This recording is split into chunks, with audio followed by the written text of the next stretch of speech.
All right, we're here. It's audio check as per usual. Mic check 1 2 1 2. Mic check 1 2 1 2. Okay, and then audio check on my end. Talk, talk, talk. I'm good. All right, let's see. Let's just do it. Welcome to the Blue Wreath Podcast, episode number 242. I'm Adrian. That's David. We're doing this. It's our video game podcast live on Twitch, not Twitch, live on youtube.com/@depunk Tuesdays at night, sometime, whenever.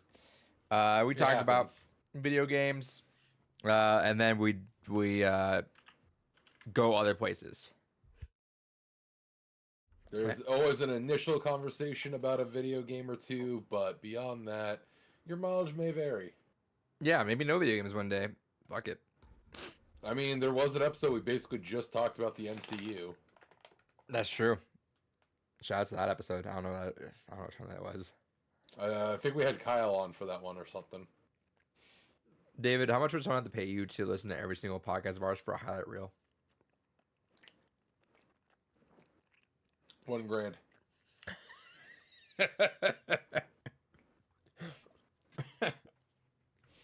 That's what I feel is appropriate for the time investment in that.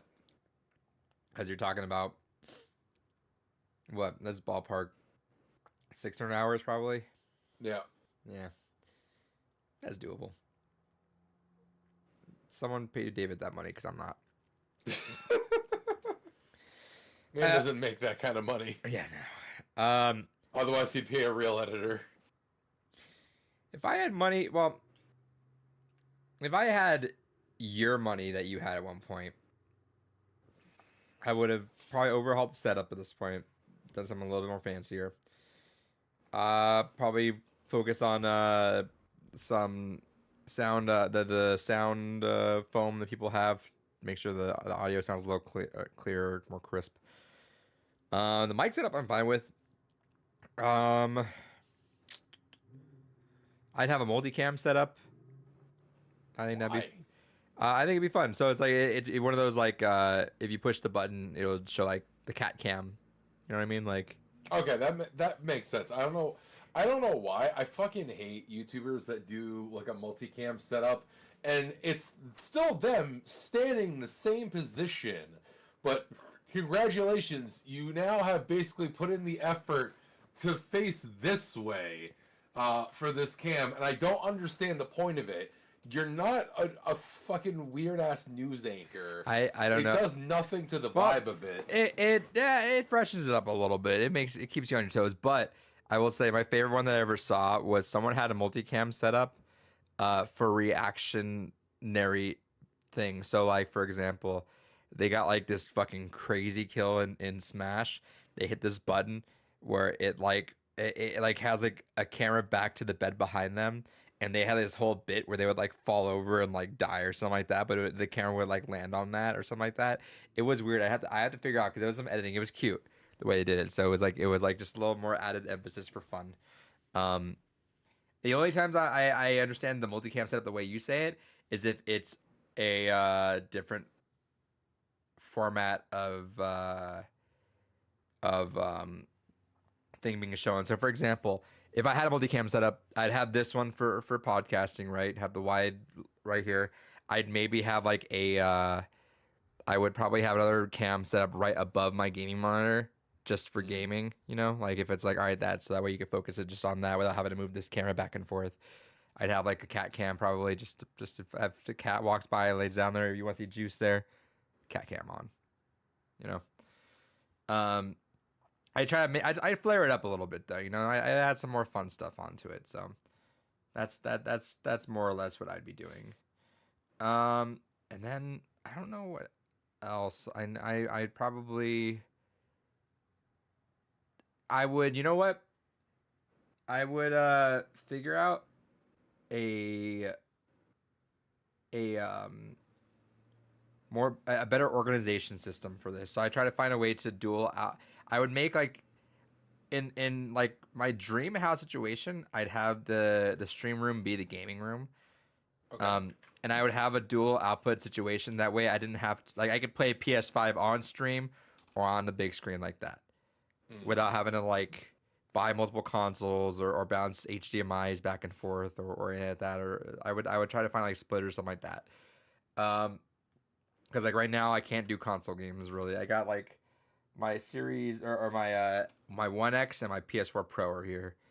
So you'd basically want to set up kind of like mine. You can't really see it, but I have my entertainment stand set up as like an L desk to my computer desk, and I have all the cables and splitters and everything hiding behind it, so I can easily stream and have everything split between Yeah, but the it had to TV and. it had to be a big room though because like right now my PS5 and Series X are in the living room, which is where I like it because it's like give me a couch, place to chill like that. That's what I want.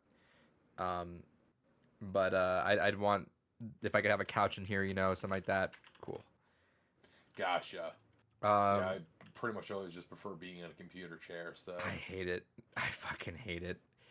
Like if I had the ability to do that, that'd be great because I would get a lot more games done. But like I just do not. Even the couch is like a struggle sometimes. I just don't want to leave bed. It's like give me the fucking give me the backbone. That's what I was doing sometimes. Just give me the backbone. I will literally deal with a little bit of like a tiny little bit of input lag to not have to crawl to my PS5 in the living room. Cause that's the kind of person I am. wild. Is um David, someone gave you $1,000 to just focus on the podcast. What would you do? If it was $1,000 just to focus on the podcast, New mic. new mic easily. I definitely want to go ahead and put a lot of effort into making sure that we did actually have like proper editing for the content, because especially specifically games gone by, I'd put a lot of the money there. I'd put money into actually going ahead and having like a nice edited flow, keeping a consistent visual style across the episodes. I would hit up uh Fiverr. I would hit Fiverr. Get some decent backgrounds and transitions to work with certain things. hmm, That's where it was. Like the background right now, Fiverr. Shout outs. We've been using this forever. hell yeah. Games Gone By one as well, Fiverr. Um, but yeah, I think that's a good plan. Anything else? ah The other kind of big thing from there is honestly a little bit more into just bits and pieces of advertising for it. Just getting, just little bits here and there of just like, hey, pay for X amount of Facebook ad, pay for X amount of Twitter ad. Just put some actual money into it being spread around a bit. Fair. What up, Kels? Hell yeah. That's what your money can get you. So, Jeffrey Bezos, if you want to help us out, we got you. David, Yo. what'd you get this week? Fuck all, really. My Series S wire, or my original Xbox rather, controller came in the mail. That was the Hunter Green controller. That was the Xbox S controller. The versus like the gigantic Duke controller. That finally came in. Sadly discovered by testing that controller that my modded Xbox, the caps have blown in it. So I got to go ahead and replace the caps on that. But when I set up my regular Xbox, tested it, worked decently well. I like it. It's basically the size of a Switch Pro controller. So because of that, it does feel a little bit weird going and playing original Xbox games with it. But honestly, it felt better for fighting games. So I didn't mind it as much. Wouldn't be my standard go-to if I was like actually really playing like something like a Panzer Dragoon Orta, something like that. Sure.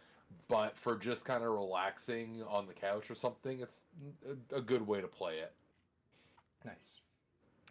Aside from that, I had something arrive from eBay, but either it was stolen or they sent it to the wrong house because they're like, hey, It's delivered in your mailbox. Go to check the mailbox. It ain't fucking there, chief. I don't know where the fuck it is, but it ain't my goddamn house. That sucks. Did They give you the tracking information? Yeah, I checked the tracking information. It said it was out for delivery, and it said my city. So I'm like, okay, all right. So that's why I'm like, either it was stolen from my mailbox, which I've never had an issue with that before. So weird that it would be the one time, and what I have had happen before is they've just outright delivered it to the wrong address in the same town. So I have to go fight with the post office about that and figure out what the fuck happened.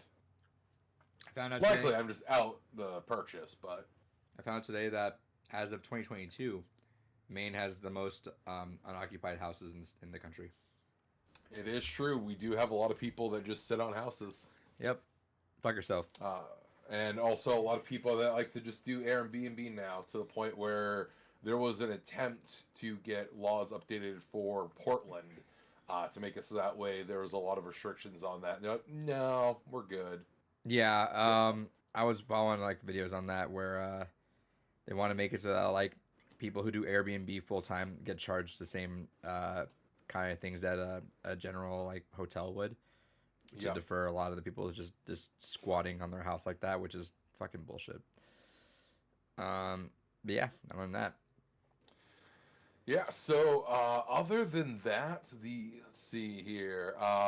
It technically arrives tomorrow, but I'm bringing it up now just because I'm not going to bring it up here to show next week, because that's a hassle.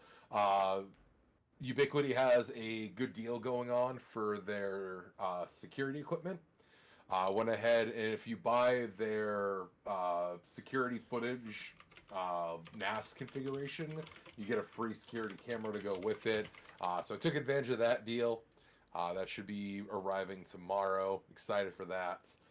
Slowly going to start setting up some security cameras for the house. As there have been enough drunken fights going on here lately. Just want to be careful on that one. Hell yeah. Oh, and last thing I got, it is hiding behind a couple things right now because I've had to move shit around. But we're gonna go into camera mode here. Wrong way. We're gonna go this way. Nope. That's still wrong way. There we go. Yeah, can't really see it well, but hanging up over there for Valentine's, my partner got -1 poster. Nice. I think you messed around with the cable so much so your camera froze and turned off. It's true. It does that. Hell yeah. Nice. So yeah, I got that for Valentine's Day. Yeah, that's it. That's all that's happened here, purchasing wise. Nice. I just got a Humble Bundle. I have some purchases, but they're not here, so we'll wait on those. Game wise, I finally got Power World. Need to play on that. I've not had a chance to, but just grabbed it because I've been wanting to. I really want us to play Helldivers. That's looking spicy right now. I've been seeing videos of that online, and I was passing off that because I didn't really care about it during the trailers, but it looks pretty solid. So whenever I might grab it because I have some friends that want to do that, but David, I know you're gonna grab it eventually. Yeah, it's probably not gonna be until it reduces in price. I'm not After like, 40 I need to play it. 20 sounds good. Well, if it helps, I mean, are you gonna get it on PS5 or Steam? PS5. Okay, because if you do that, you could do the Humble. That's why I'm gonna buy it off of Humble because like 32 after the 20% choice. That's not terrible, but no, I'd rather. I know it's something I'm gonna want physical, so it's just hard for me to be like super excited for it when I know EDF 6 is in a couple months. So that's fair. This seems more my speed just because I wasn't in the EDF stuff, but maybe it'll transition me for that. Kel said, finally caught the PS5 some today. Talked myself into it with FF7 dropping soon. Good stuff. We're getting on that wagon for this game. I'm excited for that. Did you watch the direct that happened for that? for For FF7 Rebirth? no, I've stayed away from everything. Good, because I watched that. I'm like, oh, you're fucking spoiling a lot of shit now. Jesus Christ. So I yeah, I don't. watched the first trailer, and I know I watched Maximilian do it because I don't really uh I don't like we talked about this a while back, but I don't like indulging on trailers at this point. I think movie trailers and game trailers give too much away now. But Yeah, if I watch trailers and it's more than one, I'll watch through a reaction just to like at least filter myself a little bit, if that makes sense. yeah, So I watched Maximilian dude watch it, and I think he said it well, where he's like, yeah, he's like, actually, there's more questions I have than answers from that trailer, which is fair. But from then on afterwards, I'm good. Kel said I stayed away from it. I knew they'd spoil the shit. That's fair. yeah. It's fucking ridiculously spoilery. So good fucking call on that. Um, yeah. So I'm a little bit in the dark with that, which is fine with me. Uh, but yeah. Anyway, what was I gonna say? Did I buy anything else? I bought Lethal Company. I don't know if you're ever interested still. It's like $6 right now. But I mean, it's at this point probably not. okay. If we ever if we do play it, I'll end up grabbing it for you just because it's my we're at that point now where it's like unless one of us owns up to like the whole hey buy it. If we can start saying it because it's like hey we're gonna play this game, let's buy it. Cool. Until then, I feel like a proper rule should be hey if you're gonna ask everyone to play a game, pony it up unless it's like $6 $7 game. That's Yeah. fair. But cheaper games, I feel like that's fair. If I'm gonna ask David to play a game with me, if it's like sub $10, I'll grab that for him just because who knows. I mean, I would gladly pay for you to fucking play DF6. So Let me see. Like I'm telling, that's why I'm. That's David. There's the secret hidden lining I have right now is like maybe Helldivers is like the gateway because Helldivers looks good. So I'm trying to see right now who's wants yeah, to play Helldivers. Helldivers is not from. It's what I close. remember the It's first in the realm. It's not. I'm not saying it's exactly the same, but I'm trying to. I want to get into. It's like going from like Borderlands to Gears of War. It's like yeah, they're both third-person shooters, but like not only that, but I need to get back into the spirit of playing games with people. So Fair. that's why I got Power World. That's why I'm trying to do Helldivers. That's why I got Lethal Company. I'm just kind of I tossed some papers in the wind. Let's see who grabs it and where am I going to land for a little bit because I would like to start gaming a little bit more with the homies, like we talked about a little bit last week with the fighting games. So that's my thing with Helldivers. I can get some people playing on that, and I get myself into a mood of like, all right, cool, I can consistently stick with it. Cool. Otherwise, I feel like that's probably part of my that's the ADHD brain probably like having to start a whole new routine with people. Be like, all right, it's a commitment, right? It's like why it's like okay, I gotta play EDF multiple times a week, maybe once, twice a week. All right, when am I gonna find time for that? Versus if I'm playing Helldivers, I'm playing Power World, playing whatever games, and I'm like, all right, I'm already on the computer playing it twice a week. I can do this with you know what I'm saying? Like, yeah. it's creating a little bit of a wedge in my schedule to make me feel comfortable with that because I feel like otherwise I feel like it's just a commitment regardless of what game it is. Anyway, I didn't buy anything else. I don't think so. David, what'd you play this week? Hell yeah. As mentioned, I tested out that controller of mine. Played some Mortal Kombat Deception on Xbox. Played a little bit of Dead or Alive 3 on Xbox. Played a little bit of Panzer Dragoon Orta on Xbox. Just to get a feel for how the controller works on it. Aside from that, the only other thing I really had... I wanted to play a lot more this week, but I did not have time. The only other thing I really played is I did play through the Rebirth demo. It's worth it because it does unlock stuff for when you play Rebirth proper. It's only like an hour and like 10, maybe 20-ish minutes. It's literally just like the majority of the Nibelheim flashback, but not even all of the flashback. Okay. So you don't get spoiled for anything. It's all stuff we already know. But I do like the way that they added banter to the flashback a bit more directly, because now you can have the voice actors talking over the stuff that Cloud was kind of presenting. So it feels much more of like a genuine back and forth on like, oh, and I went to Tifa's house. What the fuck do you mean you went to my house? Oh, and I went and just looked for your underwear. And then having both Aerith and Tifa call him a fucking asshole for that. And just lots of other things where it's like, oh, okay, there's a lot more of a genuine feeling of like everyone's trying to get on the same page here. And it did a really good job visually capturing, and honestly, the kudos to Tifa's voice actress, audibly capturing as well a lot of the like, that's not quite right, Cloud, but I'm gonna let you just keep going with it kind of thing. They did a really good job of capturing the energy with that. But the demo literally ends with the scene of Sephiroth turning back around and walking into the fire of the town. So you don't even get to the final part of the flashback. Okay. Interesting. I'll still try it then, just for the stuff at least. Anything else? No, that's all I've really had time to play. All right, so we're gonna talk about week 16 of this Nier train I'm on. Okay. I told David off stream that it's not a 10-hour game. Maybe it was for the first act or something, but it's not. In fact, maybe I'm doing it wrong, but it's definitely more than that.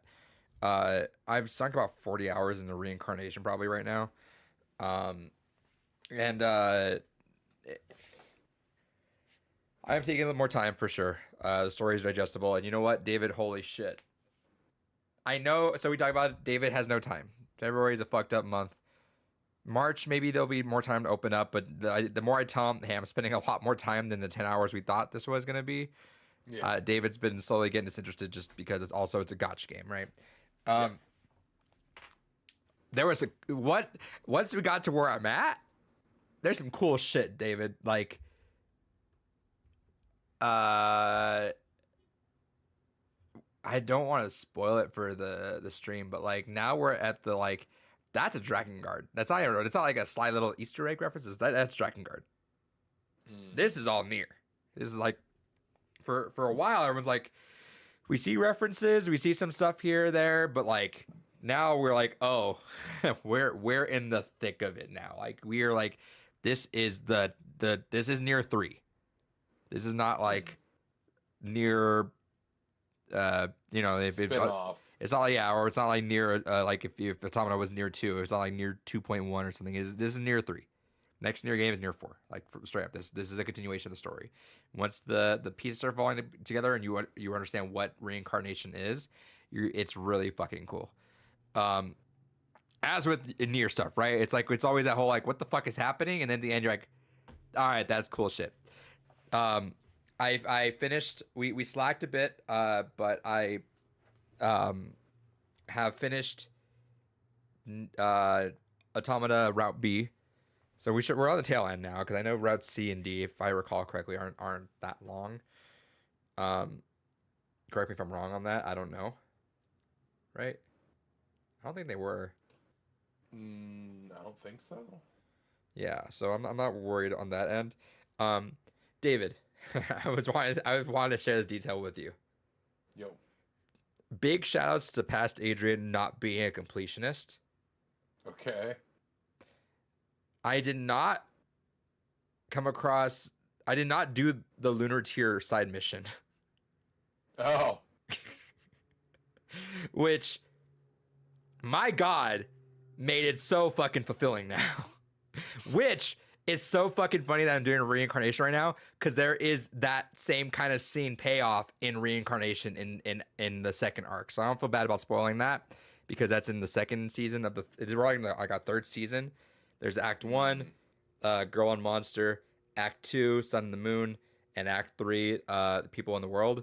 people in the world's wrapping up its bit, the very end of it. So this is like this is the second chapter. I don't feel bad about spoiling that, but there is a oh, Kaine salvation, and we're at Kaine's house here, cool, and reincarnation, and then just happens in fucking Automata. I'm like, this is fucking amazing, and yeah, I'm so glad I did not experience that the first time, because that was a special moment. I feel like when you go down there and it's like all you see are just all those lunar tears, and you gotta like wonder like, damn, Emil really spent because right Emilio it because what's the rate for lunar tears? It's like a 2%, 1% drop. Yeah, and that's when you're at the point to get the lunar tears. Which I don't know how I got it, not as bad. I like the day before I got it. It might even been the same day that I got it. I read some guys like, I've been doing this for months. What the fuck? Which sucks. But yeah, no, I got it. But yeah, you think about, oh, these flowers have a 1% chance of dropping. Oh, Emil spent a lot of fucking time cultivating this. He had a lot of fucking time, to be fair. Right, but that it hits different. Like, yeah, it hits so different with that context. So like, I am so glad that I didn't experience it the first time, that way, just like not knowing what's going on. Even though I see people go through it and they'll be like, you know what, like it's cool because they're like, I could tell this means something. You know, like it the music is ramping. The mood's very melancholy, and you know, like with the way Emil was acting that whole side mission, you know, okay, something is up here. I'm glad that I experienced it that way though, because it really was a special moment that way. Like I said, like and you know what, that leads me to believe isn't that necessary to do the last that Emil thing? I don't think it's necessary, but you do get a lot out of it. Okay, because if it was, and I mean, like, I don't know if I did it because I for whatever reason I know what it is, but I don't. So I'm not sure if I watched a video on it maybe or something. Maybe that's why I'm not understanding it. So I'm still eager for whenever this big thing happens later on. But anyway, that's been my my current journey through that. Still dabbling. I took a big step back because I was trying to finish Reincarnation. I thought it was a lot closer than I was, so I took a break trying to finish that, and I took a break from Persona. But now that I'm all done, I'm not technically done with Reincarnation. There's now character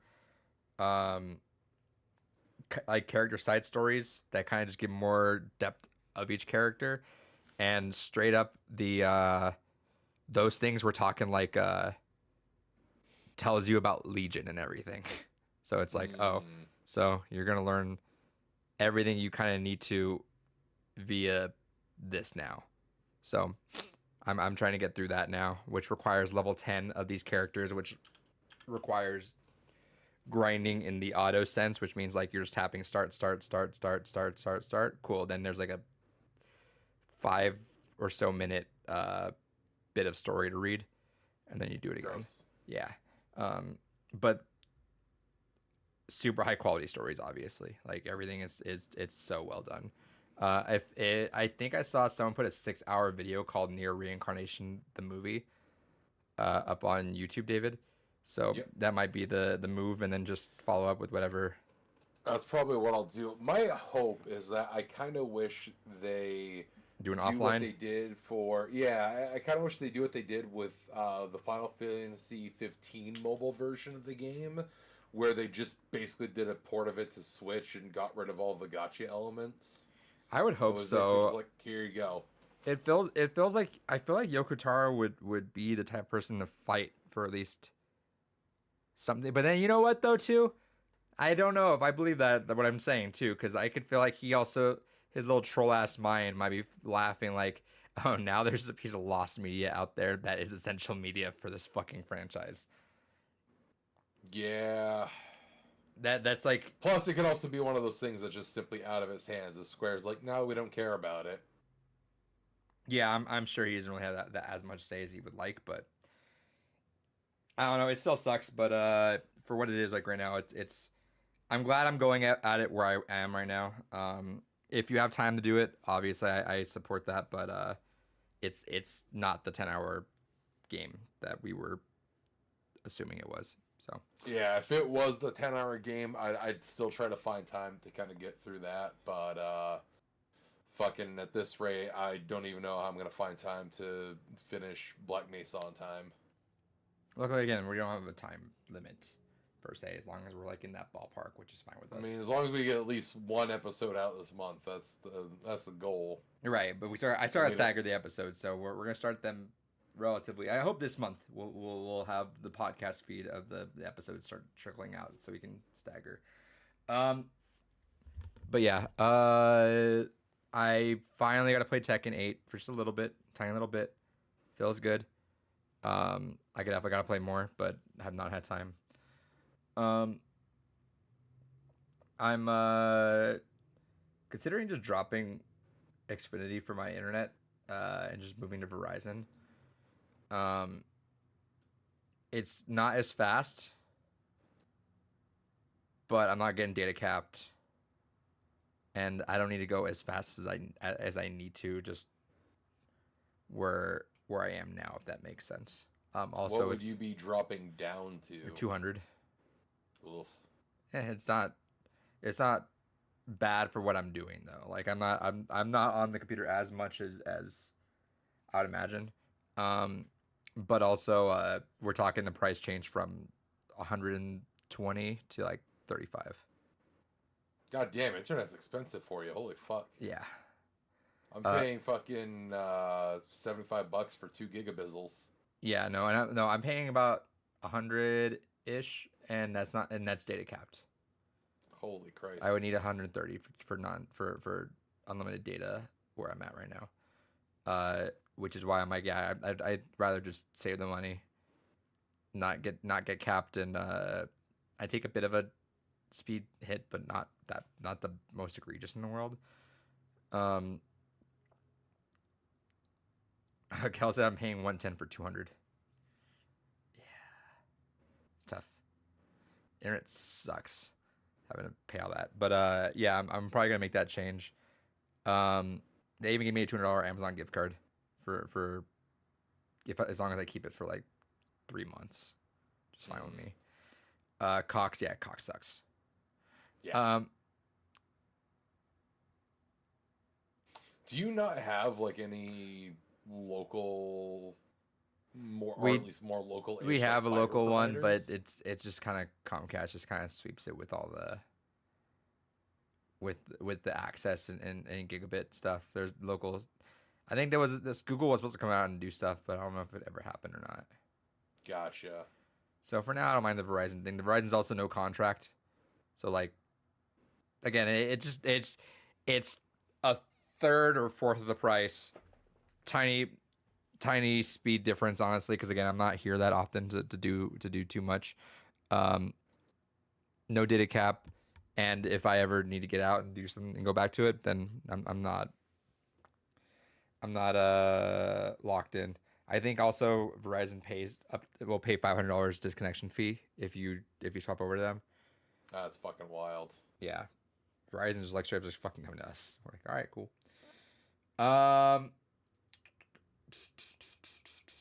Dude, what else did I play? I feel like I played something else. I'm trying to figure out what to play next. I'm like on the verge of booting up Strikers finally. I've got it loaded up in the PS5. It's sitting there. We'll boot it up soon, I promise. I just want to. I want to get rid of. I want to knock out Automata first, so bad because I'm like right there, but we'll see. I think that's it. Hell yeah. Hell yeah, David. What's our news this week? Well, Disney has decided that it wants to go ahead and be cheeky fucks and buy a good hearty portion of Epic Games.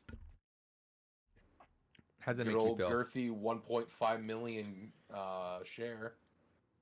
How's that make you feel? Uh,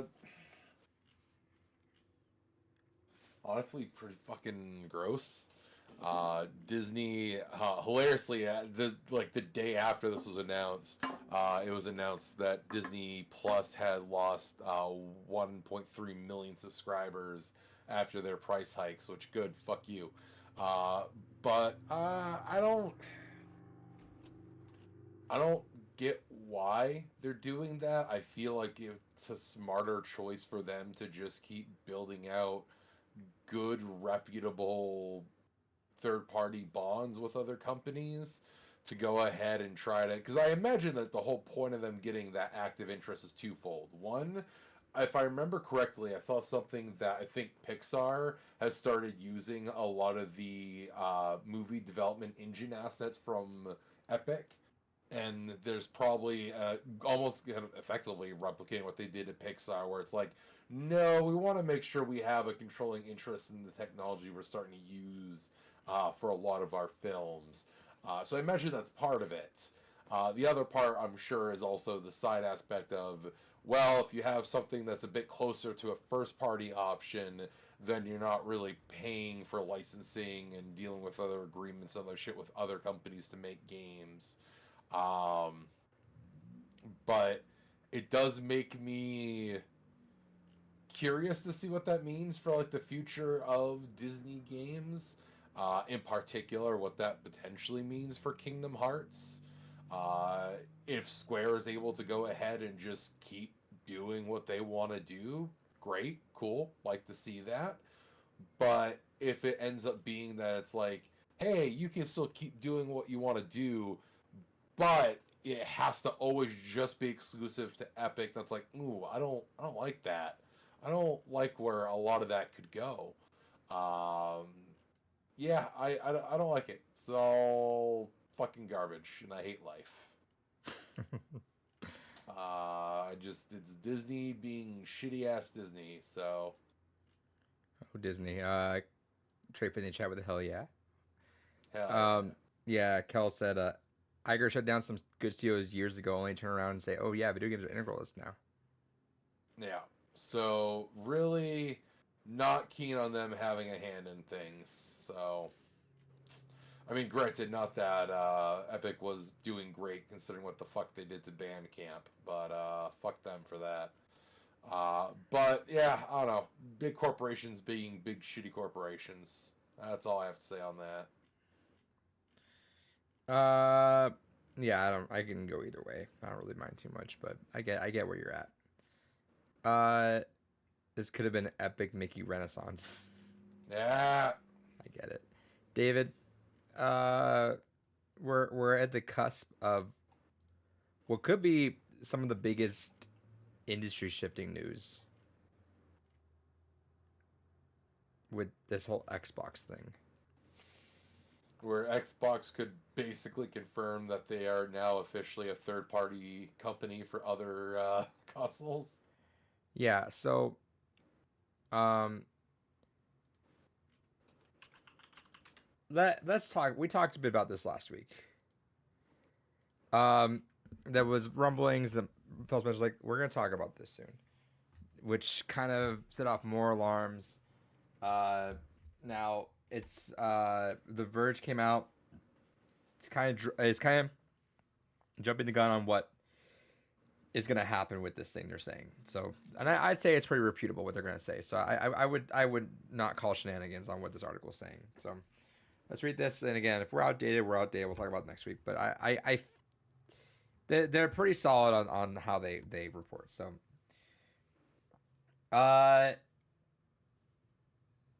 Phil Spencer previously admitted Xbox Game Pass subscriptions were slowing down. He admitted that in 2022, which was a dry year for exclusives, sure. But it's what I'm hearing is that essentially boil it all down. Game Pass is stalled. They're at like 33 million subscribers installed. They're projected for 100 million subscribers. That's what they want. It's wishful thinking, but also there's no competition in this streaming field, really, right? We've got We have some Ubisoft stuff, we have some EA stuff, but it doesn't really hold a torch to Game Pass, I would say. I think that line of thought would have made sense if the gaming statistics had kept on from pandemic.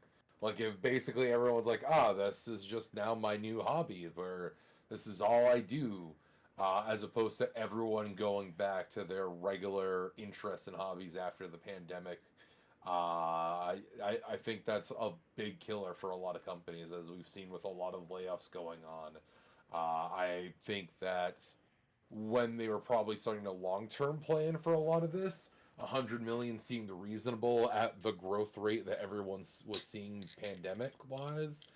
But yeah, no, I think it's fucking dumb to expect that at this point. I think 50 million at top should be the goal. 100 million was not impossible at $10 a month, which was nuts, right? But we all thought that out the gate. Like $10 a month is not sustainable.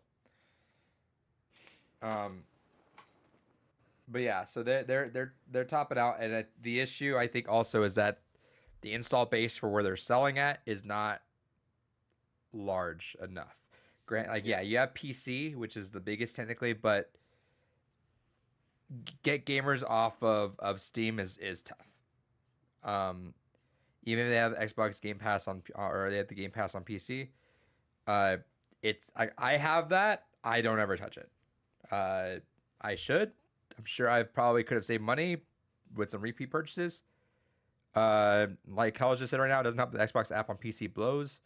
Correct. Yeah, it does. So like, it is what it is on there. So you're really looking at people on this, on either on Xbox consoles or mobile streaming. Mobile streaming is not quite there yet, so I can't imagine the install base for people that just have Game Pass to stream on their phones is very big. So naturally, what's your biggest demographic, right? To me, like it's the biggest no-brainer if the shit's on Switch. Game Pass on Switch would be gangbusters. Yeah, 100%.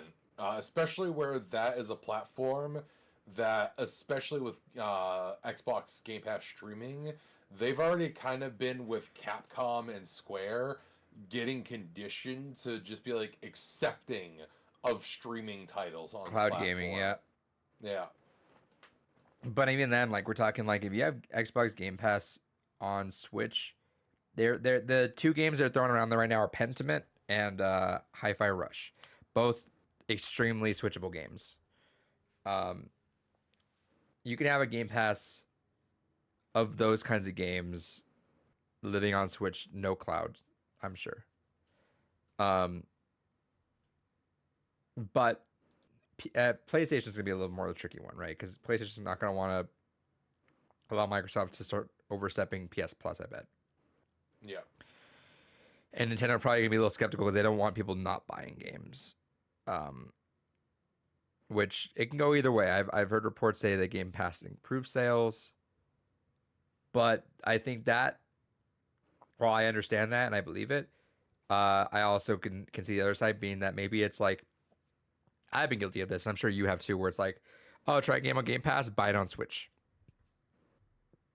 Try a game on Game Pass, I've done buy that it somewhere for quite else. a few games, yeah. So that's probably why the sales have increased. But if it's already on Switch, you're not going to Game Pass it and then buy it on Switch again, unless it goes off there, right? But that's a whole other thing. I think the other key thing too, and it ties into the PC portion of it, is fucking getting it to run natively in Linux. If they could get their shit to run natively in Linux, or at least run really well with Steam's compatibility layers that they built up with Proton, that would be another huge thing. So Apple on their newest update allowed native streaming apps, which doesn't change anything. Like you could always go on the web browser app, like how everyone has been doing now, but like having a dedicated app does change a little bit of that, for sure. But yeah, I agree. But I don't want streaming. I know. So I'm just saying that. Download. But I'm saying like if they somehow worked out with Valve to do that, that would also be a game changer. So there's routes, but none of those routes include staying exclusive. That's true. I mean, on the PC front, that's always like a murky, like what does exclusivity mean Console necessarily wise. for So, console wise. and because I just saw a tweet saying that I guess PS5 is still outselling Xbox 2-1. Yeah, that's surprising. Yeah, I'm sorry, like Matrick fucked it. That Matrick gave Xbox the biggest STD of all time, and it is still not cured, because like it is been fucked royally the day that Xbox One got announced. Like, it is astronomical how fucked that man did to the Xbox brand. Like it's when you step back and just look at it, it's fascinating how like that man blew a 10-1 lead, right? Like that was the really, and I can talk hypotheticals all day, right? I can't be proven right or wrong, but like I feel like there is a world where Matrick shut the fuck up, made just same thing like PS4 did, just make a new console. No, none of this online stuff, because we are there now. They were ahead of the game on that. We're there now, for better or worse. But like, if you just shut the fuck up for one more generation and just rolled it for an Xbox 720 or something like that, no crazy bells and whistles, no mandatory connect, just straight up console, we'd be talking a different tune right now. Because remember, PS3 ended up eclipsing 360, but it was a head-to-head battle essentially. Like they both went into that generation even. And I'd still argue that Xbox had a better exclusive lineup for sure. With like, I think it's like Rise, Dead Rising 3, and Forza versus Killzone and Knack. I know Knack's the greatest game of all time, but yeah, if you're just looking at the first party stuff. Yeah, so I think Xbox had a step up, but being $100 more, a little bit weaker with mandatory connect, and then you fucked the messaging up with the always online. You fucked it. Which the cruel irony is, here we come next. He was right, but like 10 years too early. I mean, that's still not right. No, but like he knew the trajectory of where everyone's going, which they are. Whether or not we like it, we don't like it, but like digital sales massively eclipsed physical sales. The man was correct in where he was asserting that we were going. He just didn't need to say, yeah, we have an offline Xbox. It's called the 360. He didn't need to like force feed it though. That's the problem.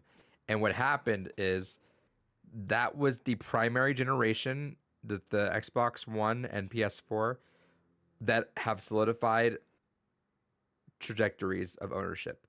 I heard the argument. I forget who told me this, but or where I read it from, but ownership of digital games really have started, and they started technically prior with 360, right? But there have been PS3, 360, Xbox trying to, but like the cross or the backwards compatibility is lukewarm. Not 100% crossover from 360 Xbox One. Not really any crossover from PS3 to PS4. So it's like we started off blank slate, but now as people grow these libraries, if you had a PS4, that's all you had. You don't want to start your library over and just get rid of all those games and move on to an Xbox series, right? You're like, all right, my games are all on PS4. They all play on PS5. Cool, upgrade. You're good. Out the gate, you got all your games still there on top of whatever else you have.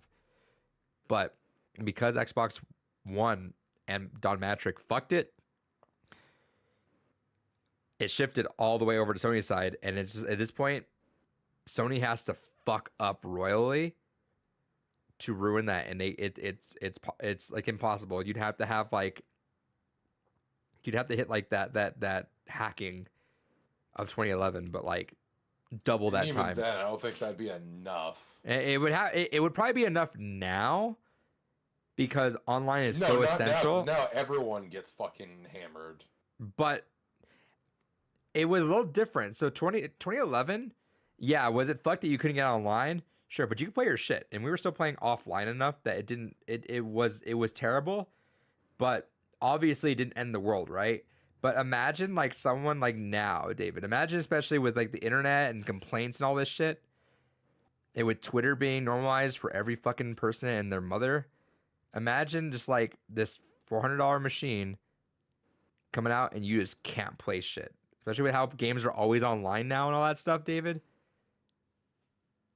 Like if you fucked if like you can't play Fortnite, like imagine that. I know that sounds silly, right? But like if the top selling games, Call of Duty, or most played game, Fortnite, if your whole network is offline for a month, you're fucked. Yeah. Like your online games, like that's your people. What are they gonna do if I can't play fucking Fortnite or FIFA or Madden or Call of Duty with my friends? You know, if we can't play for week 1, week 2, all right, week 3, we're selling that fucking console. We're all gonna hop on Xbox and play that then. Like, Yeah.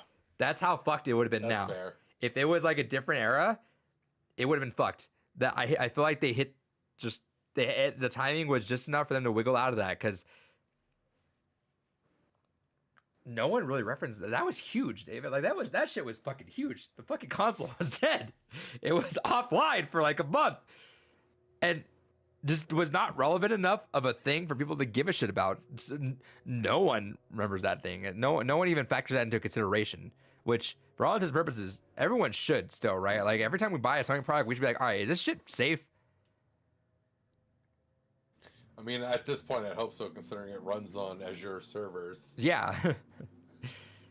But right, Thanks, like Microsoft. right, but like I don't know. It's like Sony would have to have that to happen. If it happened again, then sure, that's the only way that everything would shift over. But there's really no other route. Like you can't just do that, especially with like these exclusives are not pulling. And right now would have been the best time, right? Because I feel like Sony's been in a massive lull of really big games, right? Spider-Man 2, great game, but I think it's an 80. I think it's like it's a great game. That's about it. Which we also keep meaning to do our game of the year stuff. We keep forgetting. We were supposed to do it like 2 weeks ago, but oh well, we'll do it next week. I don't think we're doing it anymore. It's fine. I would like to recap our favorite stuff. I've only played like 3 games from last What year. I so well it's no fine. no no. So here's what I would like to do.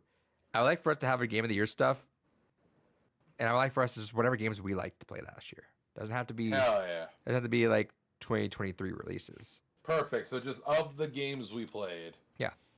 And if I Perfect. happen to All right, play I can do more that. of 2023 games, cool. If you don't, okay. Maybe next week. Well, if we remember it, we'll do it. But it's fucked. And then Halo came out and just was not sustained properly. Starfield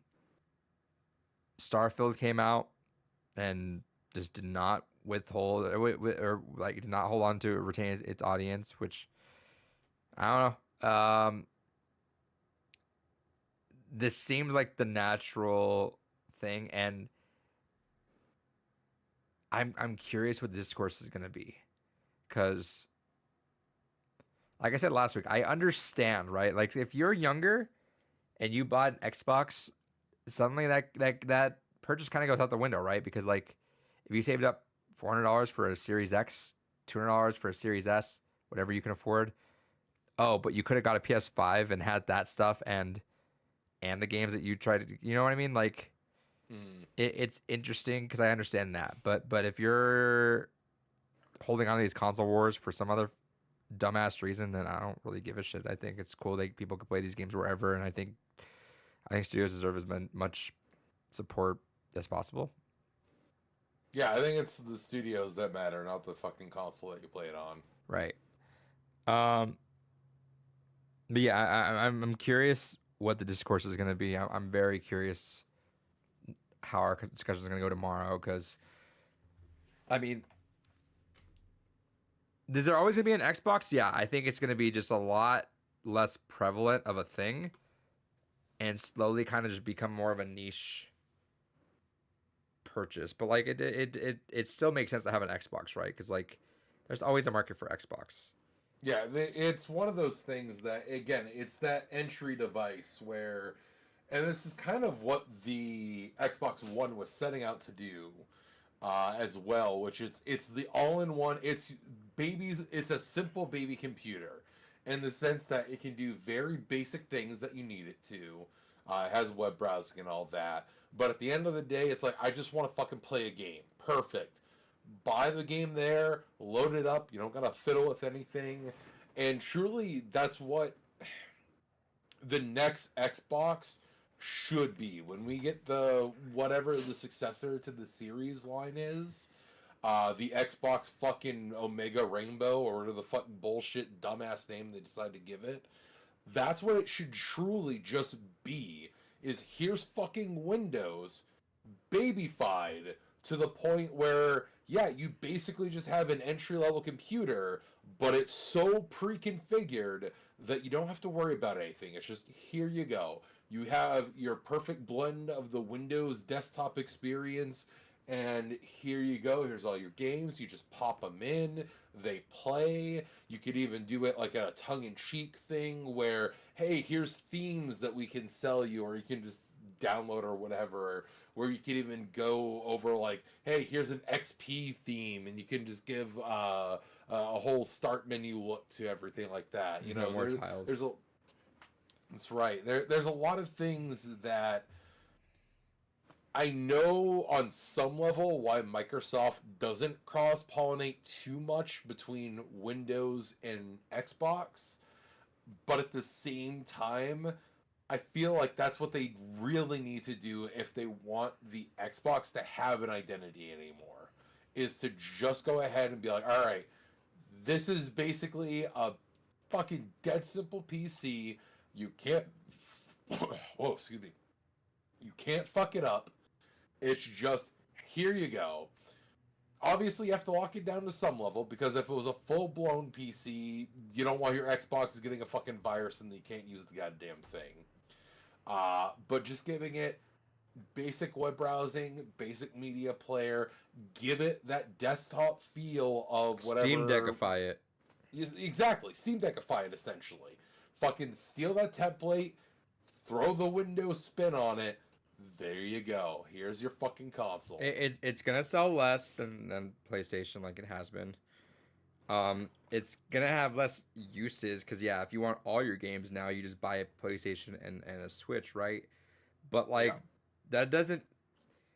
There is always a market for everything, no matter what. So like, Amazon still sells tablets. I can read Kindle on these other apps on my iPad.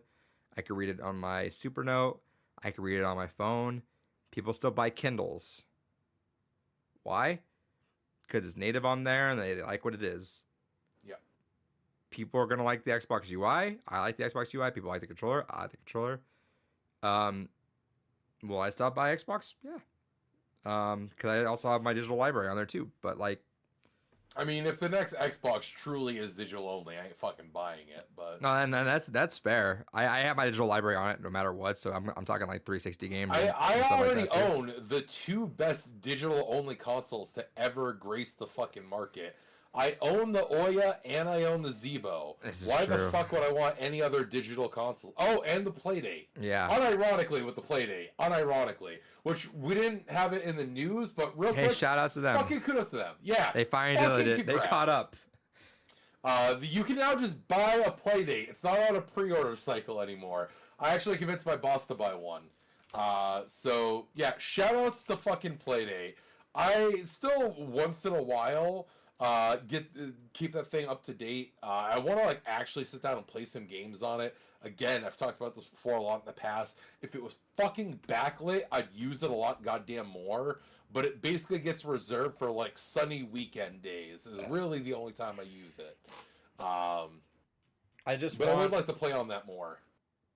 I mean, like it's cute. It's literally an adult fidget toy, essentially. Like, it's really. I don't see a lot of long form games happening on there, but it's cute to have. Yeah, I fucking adore it. It's a great little. Like, every time I see it, I smile. I love that thing. Like I want to put more game time into it too. But it is what it is. It's fine. We mentioned it before, but I'm like, all right, cool. Now that they're caught up on production, give me this fucking speaker already. I'm waiting for that speaker. I think, unironically, I think I'm gonna get more playtime out of it after that because like it'll always be on my desktop. It's a charge stand on my desktop. It'll be right there. If I'm bored, put my pen back in there, grab that, play a I game. do put it want to back. get that. I do want to get that accessory. But I love that apparently my boss is stealth watching right now because he just sent me a message saying it's better than a cute accessory. It's magnificent. It's the same So, boss that we're shout out to my talking about boss. of the GameCube stuff. Yes, he bought a house. We're helping him move soon, and that will be when we finally get all the GameCube stuff. Yeah. Your boy David here's been taunting me about potential GameCube stuff. I am your GameCube man. I love my GameCube. I cherish my GameCube. So if there's any Oh yeah, speaking of which, I don't remember if I mentioned this, but he's like, I did find some of my old Pokemon games. Yeah, he's got all the old Pokemon games complete in box. Fucking wild. nice. I'm your guy for some of this stuff. David Especially knows if you have the Cubivore. That's the key. that's the big one. Apparently it's dude, this fucking Disney fucking basketball shit is pissing me off every time I see it. It's just fucking climbing and climbing and climbing. I'm waiting for the bubble to pop now because now I'm like I'm not paying above like $500 for this fucking game. That was $100 when I started fucking Coward. recollecting this shit. It's bullshit. I Join me in paying $700+ for a video game. it's $1,500 right now, David. Jesus Christ! What? People are listening $1,500. No, I'm telling you, like I'm waiting for this bubble to pop. Fuck off with that! I don't know. No. I don't know. And I tried Google searching trends because I was like, surely some fucking dumbass streamer probably mentioned this or something like that. I don't know. So hey, if you have this Disney basketball game, that'd make my day because this is bullshit. I don't know. Holy shit! Yeah, Price Charting has it as 14 grand. Look, Or not 14 grand. 1400. 1400. Look at the fucking chart. Look at the way it Fuck. climbed. Why did it spike that much? I don't know. And I looked at Google Trends. I'm like, I first thing that popped in my head was like some dumbass streamer probably streamed it on their fucking channel and hyped it up, and a bunch of these kids are like all buying it up and some shit. No, like it doesn't have any like. I do not know where the bubble started growing on that. So it's wild because it peaked up to like almost 400-ish in 2017, then dropped right back down to like 100. That's when I was eyeballing it because I was like, okay, cool. But I didn't look at the fucking prior to that, which is unfortunate. I should have. If I saw that ahead of time, I would have bought it. But I was like, okay, if it's $100, I don't want. You don't want to spend $100 on GameCube games right out the gate. You're like, all right, that's an investment. I'll get to it when I get to it. And that's what I thought. Because it was never one of the holy grails, right? It was never the Go Hyper Grind, Gotcha Force, or Cubivore. And then I fucked up apparently because this fucking shit it keeps growing. So at this point, Holy fuck. at this point, I'm just like hoping to high heavens that like I stumble across a solid listing where someone is decent, and I'll even sink like $300 into it at this point because I fucked up. That's my L on that. I don't want to pay more than 500. There At was all? someone that actually bought it for fucking just shy of 2 grand. Yeah, I do not know, dude. Like What the fuck? I don't know where this trend happened. There's no look at the Google Trends. Look at anyone searching this. It didn't spike. I don't know what the fuck happened. So like that fucked up like a lot of my enthusiasm right now because I was on this. We talked about this. Like GameCube is like my cherished thing. Like I love it so much. I'm like what I think we mentioned like within I think there's like less than 10 games left above $100 I have left. And I was like, cool, that's doable, right? Like if I climb, I start chunking away at it. But this one fucked a lot of that up. I'm like, what the fuck? Like,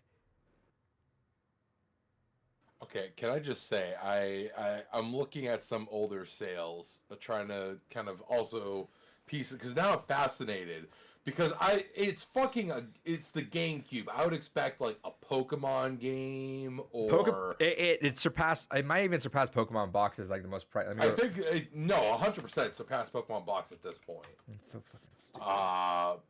And I see that there's a listing for Disney Sports Basketball that is currently being sold for $5 grand, and they still have the audacity to charge $6 shipping. It's What? literally it's $300 below Pokemon box at this point. Fucking hell. So Dave, I'm gonna ask you this because I know you'd watch out for me. If you ever stumble across a fucking $100, $200 listing of that, please impulse buy that. 100%. If Impulse buy that, oh, and I'll PayPal you whatever you need that next. Like, please help me snipe this shit. I will put my bitterness aside for when you did me dirty with Demi Kids, and I will go ahead and hook a brother up. I understand I fucked up with Demi Kids, but like this is a it genuinely pisses me off. Like I don't understand what this fucking bubble is. Like it seems artificial. I don't know where the start of it is. It has to be. I don't know where the start of it is. I do not know where the start of it is. And not to sound like we're like fucking I don't know, like historians Big about money this. investors. No, not even that. Like historians, right? Because we do know our shit with collecting. But like I feel like we're on top of understanding when trends hit and why they hit and all this. Yeah, there's always an origin somewhere. Yeah, and I'm stumped, dude. Like I would love to make a video whenever if I ever do that whole thing where I want to make some YouTube videos on this stuff.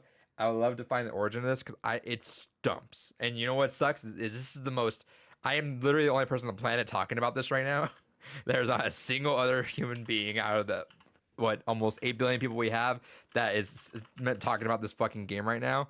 So like I'm never gonna have a big market for that, but I just don't know. Like it's audacious, it's dumb that this is happening. Because fuck off selling your game for $1,500 unless we're talking like some like mega retro like little Samson kind of game. I get it, right? But like what the fuck?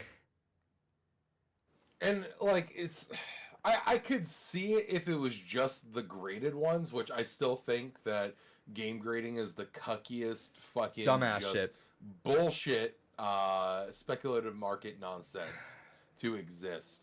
But you know, I could understand that. Like, congratulations. You have a perfect score, sealed, graded copy of this game. That's objective score, by the way. Yeah, sure, yeah. But sure, in that scenario, maybe I could understand $1.50, which apparently a fucking new copy goes for like 4K right now. Hilariously, grading only adds about 400 onto a new price, so okay, alright, whatever. But I don't understand. Because I don't remember the game ever being rare. Dude, either. I almost and I should have rewind back to last summer when we were recording. I saw a copy for $300, but I was doing my California trip, so I was going to Disneyland and stuff, and I was like, I'm not gonna buy it because I wanted to buy some stuff on the trip. Apparently, I should have just fucking just shelled out for it because that it's. Is it funny, silly? Yeah, but like also like the collector in me, but also like just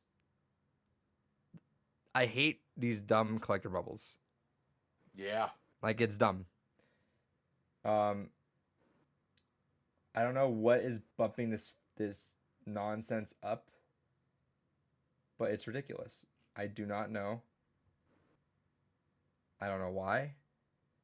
So at this point, like it's a matter of I gotta hope that I'm able to find one and snipe it the second I see it, or do the good old yard sale hunting and hope that, because I can see this being more than Cubivore, right? But this could be a game that this is definitely one of those games that can slip through the cracks of a family that just get rid of a lot, right? And they have some game with Mickey Mouse that's on an old console, $5.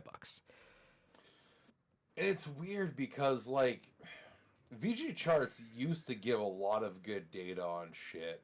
And I'm trying to pull up, like, the sales history of this fucking game.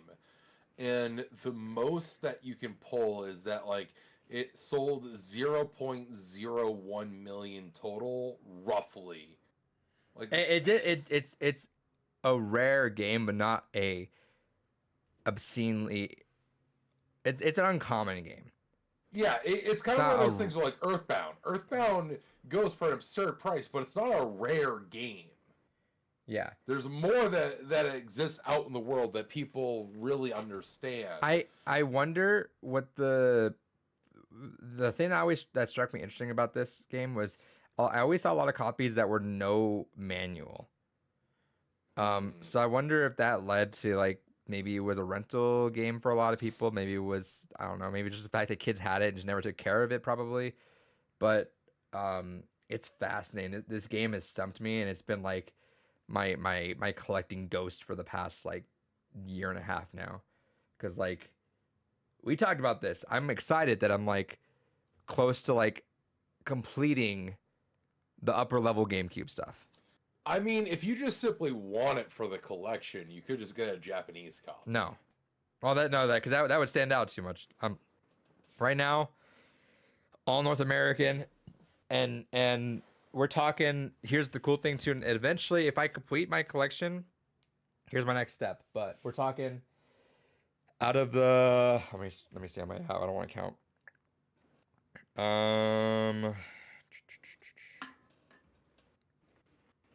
Reports out of the Also, my boss 106. has confirmed that he would not have that in his collection because he didn't give a shit about Disney stuff at the time. All right, fair point. Fair point. Out of the 106 GameCube games I have, 1, 2, 3, 4, 5, 6, 7, 10 of them are player's choice. Mm. So I'm a 90% black label collection as well. So I'm like, I forget you kind of keep track of that. well, I mean, those ones are easy to keep track of. Right now, PS4. Well, I mean, like in the sense that it matters to you. It doesn't right now for GameCube. Right now, it doesn't. Like I'm beggars can't be choosers on GameCube right now. I gotta get what I gotta get. But once I finish this GameCube upper half done, I'm talking if I can get like 15 more games on the upper half, including Cubivore, including basketball, including a couple others. If I can get those, I'm talking like at that point I'm just collecting just the bottom of the barrel cheap stuff. Going for the full set. I might. I'm still considering it. I've talked to the girlfriend about that, and she supports me because she's also a hoarder. But That's what you got to do. You got to find yourself a partner that also hoards shit. yeah, then it's fine. dangerous though because one of us needs to be responsible. You can both be responsible, but you can both also be accepting of each other's hoarding habits. We My are, partner but buys a it's hard right now. But fair. yeah, like if at that point I've completed my collection, I'm good. At that point, maybe I'm like, all right, cool. Just my bonus side mission, all black label. Just because PS4, like we mentioned before, I'm all blue label on PS4. Yeah, because I don't think on GameCube they did a lot of like the extra content stuff for the They never did. re-releases. Yeah, So it's a straight up just because that's the only thing with like on Xbox and PS2 was they always usually threw in some kind of extra bonus content on the re-release. yeah, and I so PS2 is all black label, PS4 is all black label, Xbox is I have greatest hits, but at that point, the greatest hits that I have on Xbox, those were ones I had since I was a kid, so I'm not making a big deal about those. I'm cool with those. Silver cases also go hard, I think. The silver cases do go really hard, and I'm actually surprised with how few non-regular label PS4 games I have. I know I have the God of War one like that, and I think Yakuza You have 0 Yakuza. is like that. Yeah, I remember dude, I did good. So I remember I ordered that game and it came red label and I looked around and I called the GameStop. I'm like, hey, you guys have Yakuza 0 in stock? That I could do. I was like, just random question. Is that in a blue cover? They're like, yeah. So I asked, can I swap this red cover for blue cover? They're like, right, yeah, sure. and my Bloodborne, my copy of Bloodborne. Yeah, was that's too. another one that was pretty popular on there too. Which, that's something I'm surprised we haven't gotten with this console gen is like a greatest hits line. Oh, I think I say Bloodborne. No, I mean, yeah, I'm also surprised we still don't have 60 FPS native fucking Bloodborne yet. But no, I honestly have been like sitting here ruminating on that. I'm like, I know they need to. I think the reason why is because just digital sales just you can just knock it down to $20. It's so disgusting though. I hate that. Like, just Because the problem is that all they did was physical sales are not up enough for them to warrant a whole new printing with a whole new cover at a discount rate like that. When shelf space mattered, and you could have a whole end cap of here's your greatest hits on PS2, then it mattered. right? Because you can go in, oh, cool, customer will spend $60 grabbing 3 games. Now it's just all right. Well, they already barely buy physical as it is. Now let's just have a big giant tile on the front page. Hey, big sale right now. Buy this game for $20. So Uh, there's a reason why the 3DS was really the last one that did that. I hate the logic behind it, but I do get it. The same people that buy the greatest hits are are the casuals, and those casuals are going to buy digital. Or people like me that just are lazy and are okay waiting a bit to save money. But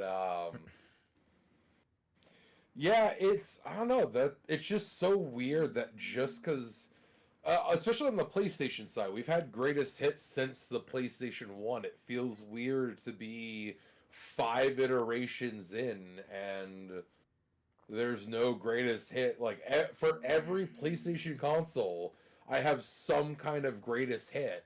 I mean, half my PS1 collection is fucking greatest hit labels, honestly. Good chunk of my PS2, good chunk of my PS3, only a handful of my PS4. But it's just one of those weird things to not have that. Like, Yeah, I logically I get it, but it sucks. in its own weird way, it feels incomplete. Sure, I get that.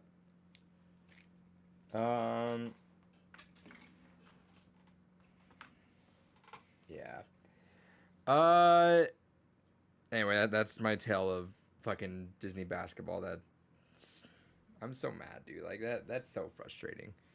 It's like I was on such a good roll. Like I'm talking, I was always telling people I would literally get so excited that I'm like, all right, 2/3 of the Holy Trilogy are done. Like that was always great to know that it was like Keyboard was my last elusive one. That got trumped like 3 times over in terms of value by a game that I don't care about, and that I could have gotten cheaper.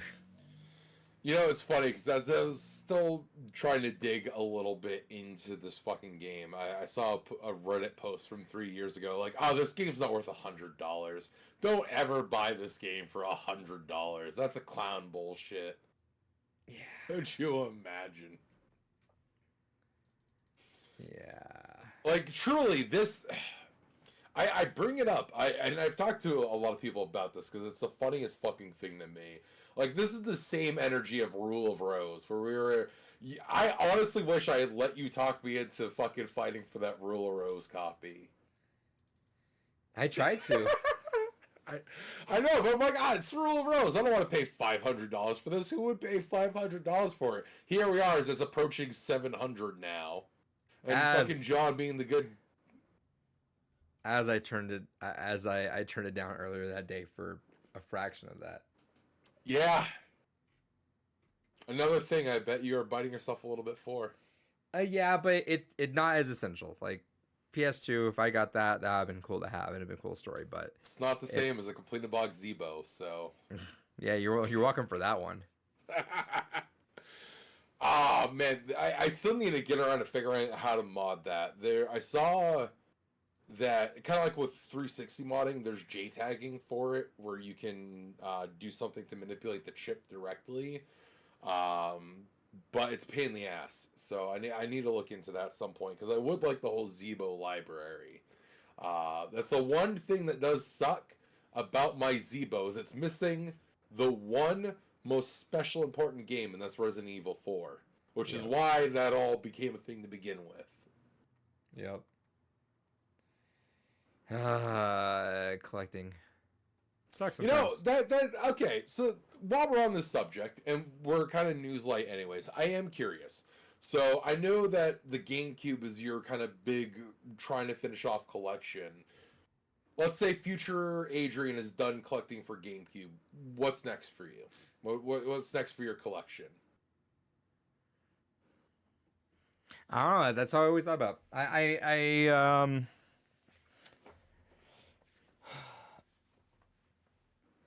think that's why I'm so. I've been slowing down at collecting. We've talked about this. I'm not as egregious in terms of collecting everything, right? Like I don't I'm keep it meaty or something meaningful. Um, so after if I were to complete GameCube stuff, after that I'm probably just knocking out little bits and pieces of just tiny things. So like we're talking like if I can get Xenosaga 1 through 3, cool. Mm. If I can get all the horror the horror PS2 games. PS2 horrors, yeah. Yeah, so I would start going for just mini chunks like that. Just little. I like the idea of like, cool. Here's my big collection. All right, now here's a cool little like tidbits. Like here's this chunk of like really cool ones of these. Here's really cool like ones of these. Because I don't see myself going there. There's actually I like that would be my main thing. The next thing I would do after GameCube is 64, because we're talking like. So you join me on that adventure of getting the whole. Well, actually, that goes with its own weird caveats, but I'll let you finish. Actually, I have. And then did I even include this yet? Let me check. So actually, while you're checking, because that's the weird, interesting thing about the caveat of N64 collecting is, are you talking about just getting like a North American set? Yeah. Okay. I am 71 out of 336 North American games. So we're talking like already more than a fifth of the way done. Because I definitely want like a complete N64 set. What I was always, here's my dream on that. Complete 64 and North American collection, and I would, if I had the fuck you money enough to like make it look good, I'd buy the custom cases, I'd print out the arts from everything, make them look good on the wall, because 64 games, obviously, right? I have Mission Maker right here. Can't make this look good, right? You gotta have to like put some. I hate those labels. Those labels look tacky. That's why I've never. Yeah, the printed labels don't look the greatest, honestly. Yeah, I mean they're fine, but plus I kind of I you know what, people usually put their names on here. Like I definitely had that. My name was on the back, but this one is shout out to Gibson. Shout out to Gibson. I hope you're doing all right. But it adds a little bit of a story into it. I think like no, absolutely not. I spend so much time cleaning that shit out. No, I because even my own name is on my old things, but I like it's like how I feel about Jeeps and Converse, which are two of my favorite things.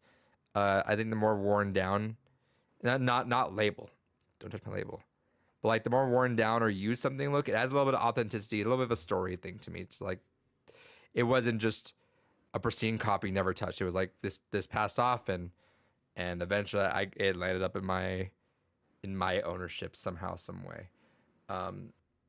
Carts, because that carts paid money for it, and then it ended up in collection because it arrived after. Sure.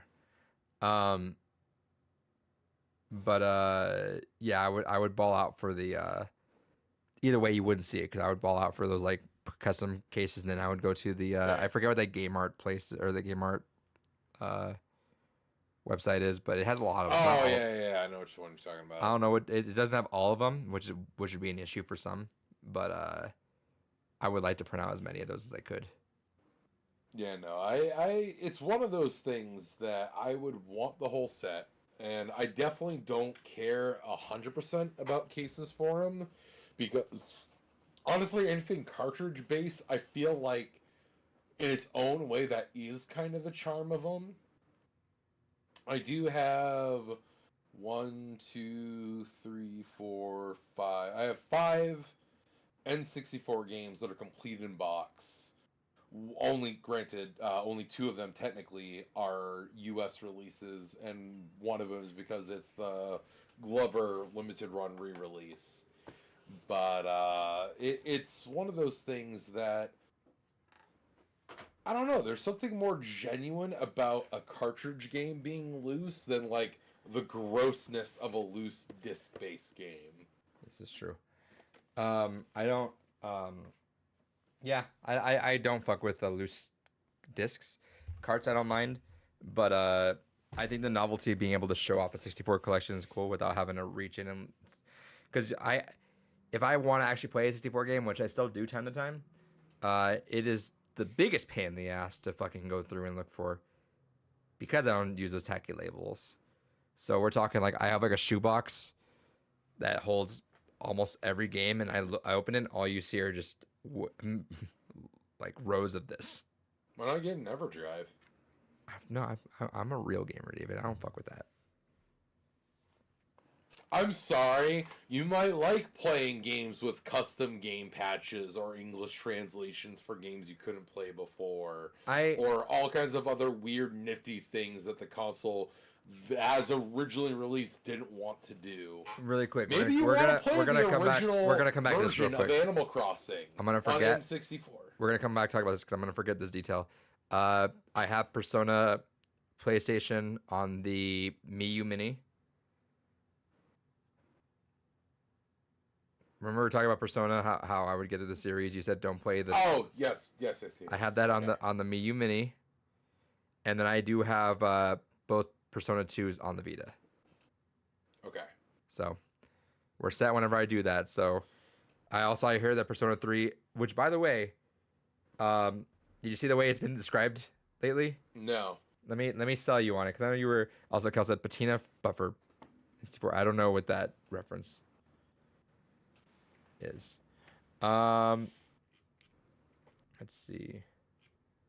The Drifter, shout outs to SMT Drifter. Atlas really made the game with Persona 3's story, Persona 4's characters, and Persona 5's gameplay.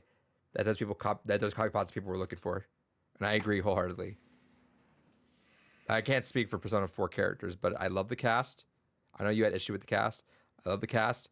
The gameplay is Persona 5, dude. Like it is slick as hell. It's fun. I'm enjoying it. I mean, honestly, if we're talking like Persona 4 cast, I think they are the weakest cast, honestly. People say otherwise, but I get that too, so I can't say on that. But we're talking like people like archetypes, sure, and not actual characters. But Persona 3 story, Persona 5 gameplay. Yeah, fair. Loving it.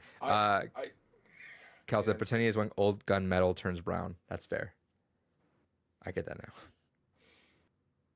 David, sorry I interrupted you. No, it's just, man, I fucking really hope that all the stuff with the Persona leaks is fucking real because, goddamn, I want. Mans wants the duology. I really want the remaster of the duology, so that way there's a proper way to go through all those games. Let me say that Drifter followed up their own tweet by saying, "One day we'll get our game with Persona 2 Eternal Punishment story, Persona 2 Innocent Sins cast, and Persona 1's unique visual storytelling, atmosphere, and thematic richness. My brethren, trust." The only sad thing, though, is we're not going to get Kazuma Kaneko art with it, which is the sad part.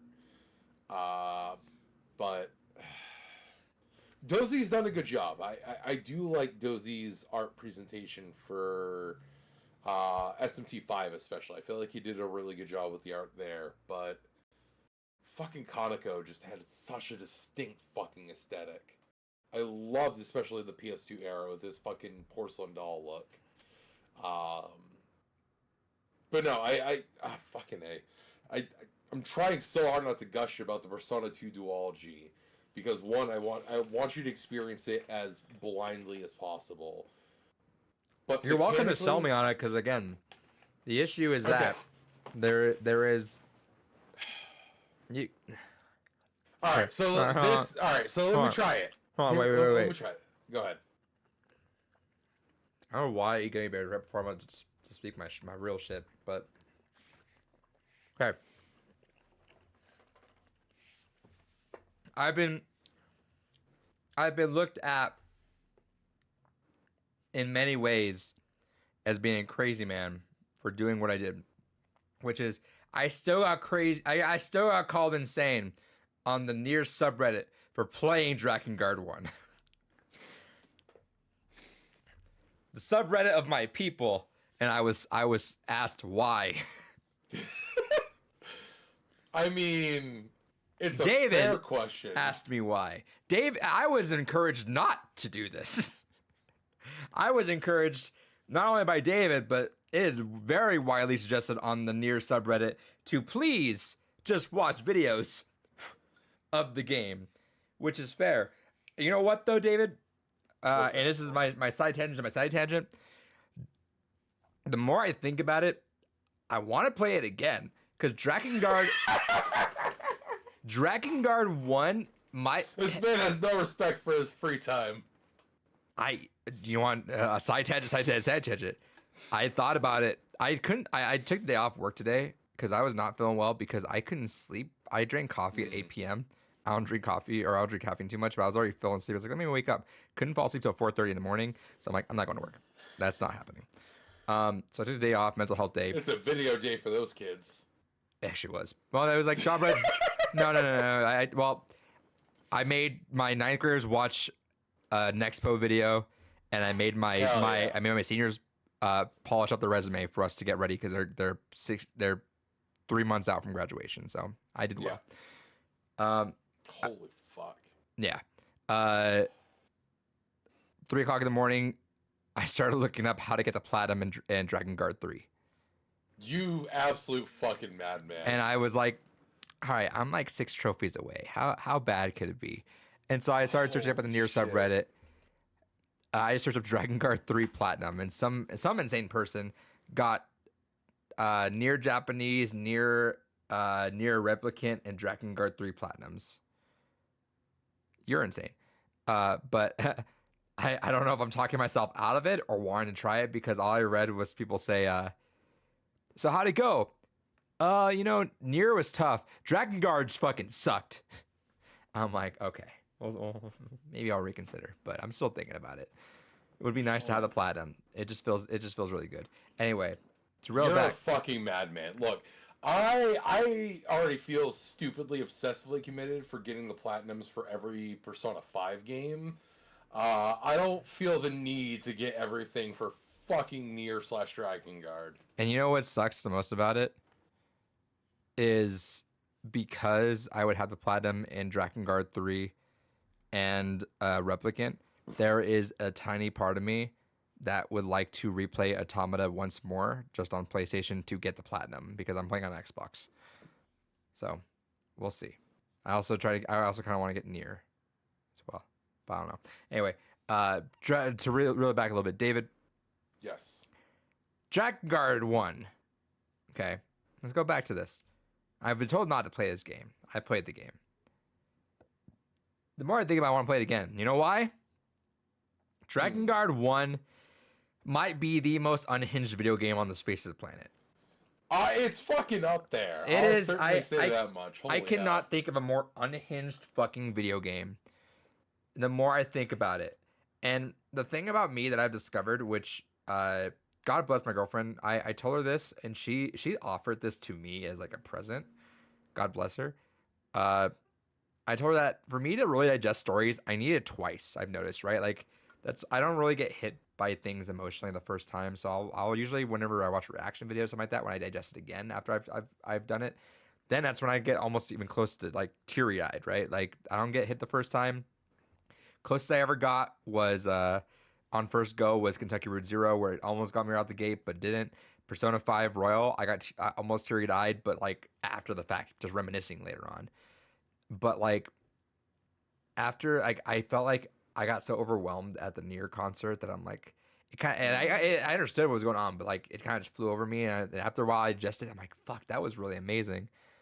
And I told her, I was like, man, I would love to go see it again. And she's like, I've never been to Florida. As she should keep doing. Well, it's also on my list just because I need on my state list. The one I missed, fair. The one I missed was Florida, and she's like, "You're off when they're playing in Orlando, right?" And I'm like, "You're suggesting we go to Orlando to watch this concert again?" She's like, "As long as we go to Disney World, I don't mind." I'm like, "Perhaps." So I'd have to look for tickets. So that's on the table. I might go again. We'll see. But it's been cool too because as she play on Automata, she's a really good singer too. So she's been like coming along with the music as well because that music really sticks with you. That fucking music is amazing. I mean, that is the biggest thing from Draken Nier that Leah has taken is that now it is part of her standard rotation of music. Is that it's so everything fucking from those good. games. Dude, like I been on a fucking binge of just listening to Kanye Salvation just the last like Yup. 24 hours, and just like the swelling, and then when it hits during Route E, and you're like, oh fuck, like it really hits. But Dragon Guard 1 though didn't have that composer. Just everything about that fucking game is fucking unhinged and atrocious. The gameplay sucks. The story is obscene. The music is so droning and repetitious that it makes you go crazy. It's literally an anti-game. It's fascinating because of it. I know. And you know what's fucking crazy is I kind of want to just go through it after. Yeah, I'll do it again. Yeah. I after I've done this, right, because I've done the journey, right? It went near Automata, went to Drakengard, went Drakengard 3, near Replicant. I'm crushing it all, and then near Reincarnation, finishing it all up where I started with near Automata, right? And now I'm like, now that I've seen the evolution, I want to just dip back one more time and just see where the roots were, because it really is a different beast. Like, it's so in your face, it makes you hate everything about it. And it's so fascinating that this gorgeous world that we kind of like landed came from this like unhinged, obscene ball of madness, right? Like, I feel like honestly I should have started Leah there instead of going to Drakengard 3 and doing it like in terms of continuity. no, you should not have done it continuity wise. I told you this. You appreciate Drakengard 3 after Drakengard 1 because you're like, oh shit, like the game is fucking amazing. This is an 11 out of 10 game after playing anything. I can play almost any fucking video game after Drakengard 1 and you were having the time of your goddamn life. I hated Drakengard 1, but like not in a like this game fucking sucks. It was like I am fascinated about how fucked up I am right now. I know I'm doing a weird thing. I'm selling you on this game right now, which is not the intention, because fuck that game. But like also, no, but you do genuinely have me going like, maybe I do want to replay that, dude. Like, just like it's gonna happen anyways because I want Leah to experience the whole series. So it's just like, think about it. Like if you go back, just the music is terrible. Not like it's not like they're like, but it's like it drones and it repeats constantly, and like you're moving so slow, and everything about the even the voice acting is so harsh, right? And like the everything about the UI is so Drakengard 1 was not meant to grimy. be enjoyable. The UI is so grimy, and like the characters are all atrocious. You get that one character that's all right, and then the kid. And sure enough, the kid is gravitating towards the wrong person. Everything about that game is atrocious and terrible, and oh my god! But like, it's wild, and I wouldn't be speaking so highly of it if it wasn't like that. The symbolism of like the most chaotic ball of media spawned this gorgeous set of video games, right? That, and to be fair, you also have to go into Drakengard 1 with like a hearty amount of media literacy, which is fucking lost in today's fucking hyper just quick feed me content world. But holy hell, when you go into Drakengard 1 with a solid amount of media literacy, it's phenomenal the intention of bad design that the game has. I also did. I just read the Wikipedia because I didn't know. I want to read the books next, right? But I didn't know. Did you know how Yoko Taro started out on that?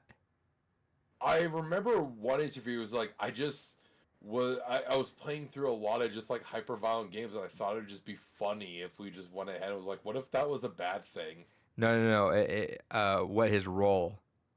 No. He started as an art director, and his art sucks so much they moved him off of it. They just didn't like his art, so they're like, "All right, you're gonna be writer and designer." He's like, "All right," and they were thinking about what to do, and then they were like, "We don't know if Sony's gonna like this, so let's just pitch it first." And then they pitched it at Sony E3, and Sony had gone through so many pitches that they just said, "Fuck it, just approve it." It's the most fitting thing, honestly, for that man. right? But like, just think about like, again, it's just fascinating. This is why I'm so engrossed in this right now. It's just I love just hyperfixating on this for a while because I know like the second I'm done with this, I'm gonna probably hyperfixate on Persona because I'm excited because once we wrap up this conversation, I'm gonna have David still spill duology to me. But this is what I'm gonna say, right? But I'm gonna come back to that. Think of like literally think of that moment in it, like the one I just said about where Automata, where you come back to Kaine's house and like it's like a cavern, but it's like lit up by lunar tears, right? Then the music starts swelling and everything is hitting, right, David? David, that spawned from Drakengard. Yeah. Like thematically, even though it's like I know it's not like Yoko Taro, as much as I respect him, I know it wasn't this intentional, right? Like it was meant to be kind of like a cornball. No, this wasn't like a purely like, oh, I thought all this from the beginning. But like it falls so serendipitously into line with the thematic elements of like terrible atrociousness to like beautiful sadness. Right? Like it's almost like weird how everything just kind of lined up in that place. And yeah, like Drakengard is just so fucking grimy and gross. And I forget I want to look it up real quick if I can figure it out. Drakengard full playthrough route I want to. While you're doing that, I gotta pee real quick. Of course he does.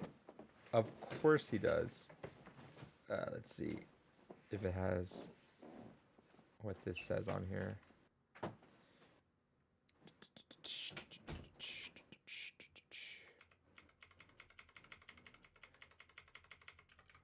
No, I need to see.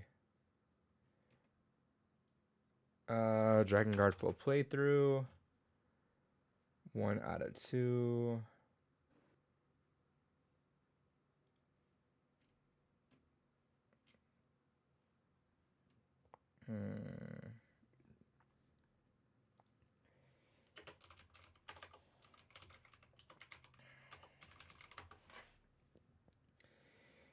All right, let's see.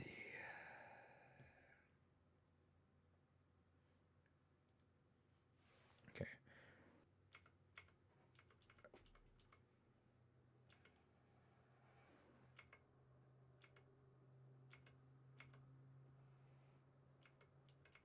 Okay, we need to get through this.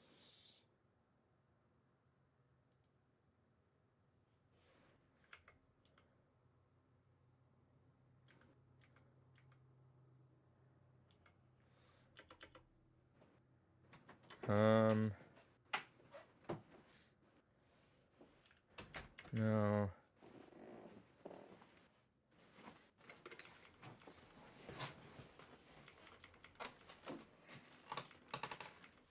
No, I thought I was thinking of some. I might be thinking of something else. But I could remember. I could have sworn that I saw the mission just be so just also unhinged the description, but I guess not. Fair. But yeah, no, dude. Like I would love to have a talk just on Drakengard, just one. Honestly, it's so fucking wild and such a fucking. It's a demented ride that you appreciate in context, right? Like in the game itself, it's like it is whatever. If it's a one-off game, it had a legacy of how unhinged it was, but just like the fact it's unhinged and it leads to where we're at right now, which it just adds a lot to it. There's my giant overall arc, David. I am the man that played Drakengard 1 to appreciate the rest of everything, so therefore I will play Persona 1 before I get to duology. Now, please speak. That's all I want to say. All right. So, to sell someone on the original, we'll go with the overarching original Persona trilogy. The way I would sell it is, all right, you go ahead, you start playing through with a cast of characters. You get attached to those characters. There's multiple different routes they can go down. But with every game, what happens after? What is the end point for those characters? What happens beyond those end points? The original Persona 3 trilogy is phenomenal for giving you a consistent overarching narrative where you start in Persona 1, you have a few different options to explore, a couple different side stories that you can go into, and you get an interesting balance of characters, high replayability in the sense that we're talking like 90s RPG replayability, where you have a multitude of different characters that you can recruit to your team, and depending on which route you go down, determines which characters you have the option of recruiting to your team. So there's different.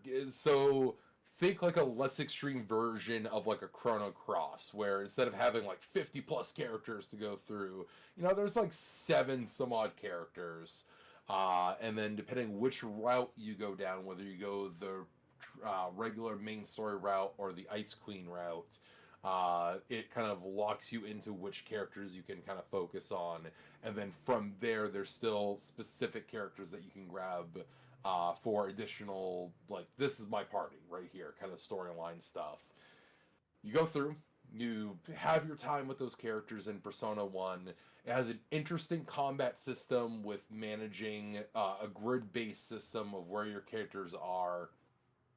The Persona Fusion system is entirely different to what it looks like in modern Persona. There's just an interesting level of atmosphere to it all. The Velvet Room is a whole different beast.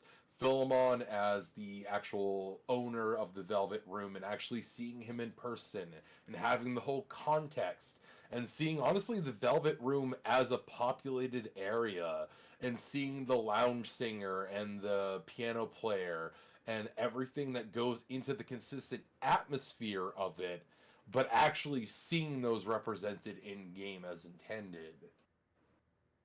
You go through their journey. Persona 1 ends. You now experience Persona 1 cast as adults, tying into the story of the Persona 2 cast.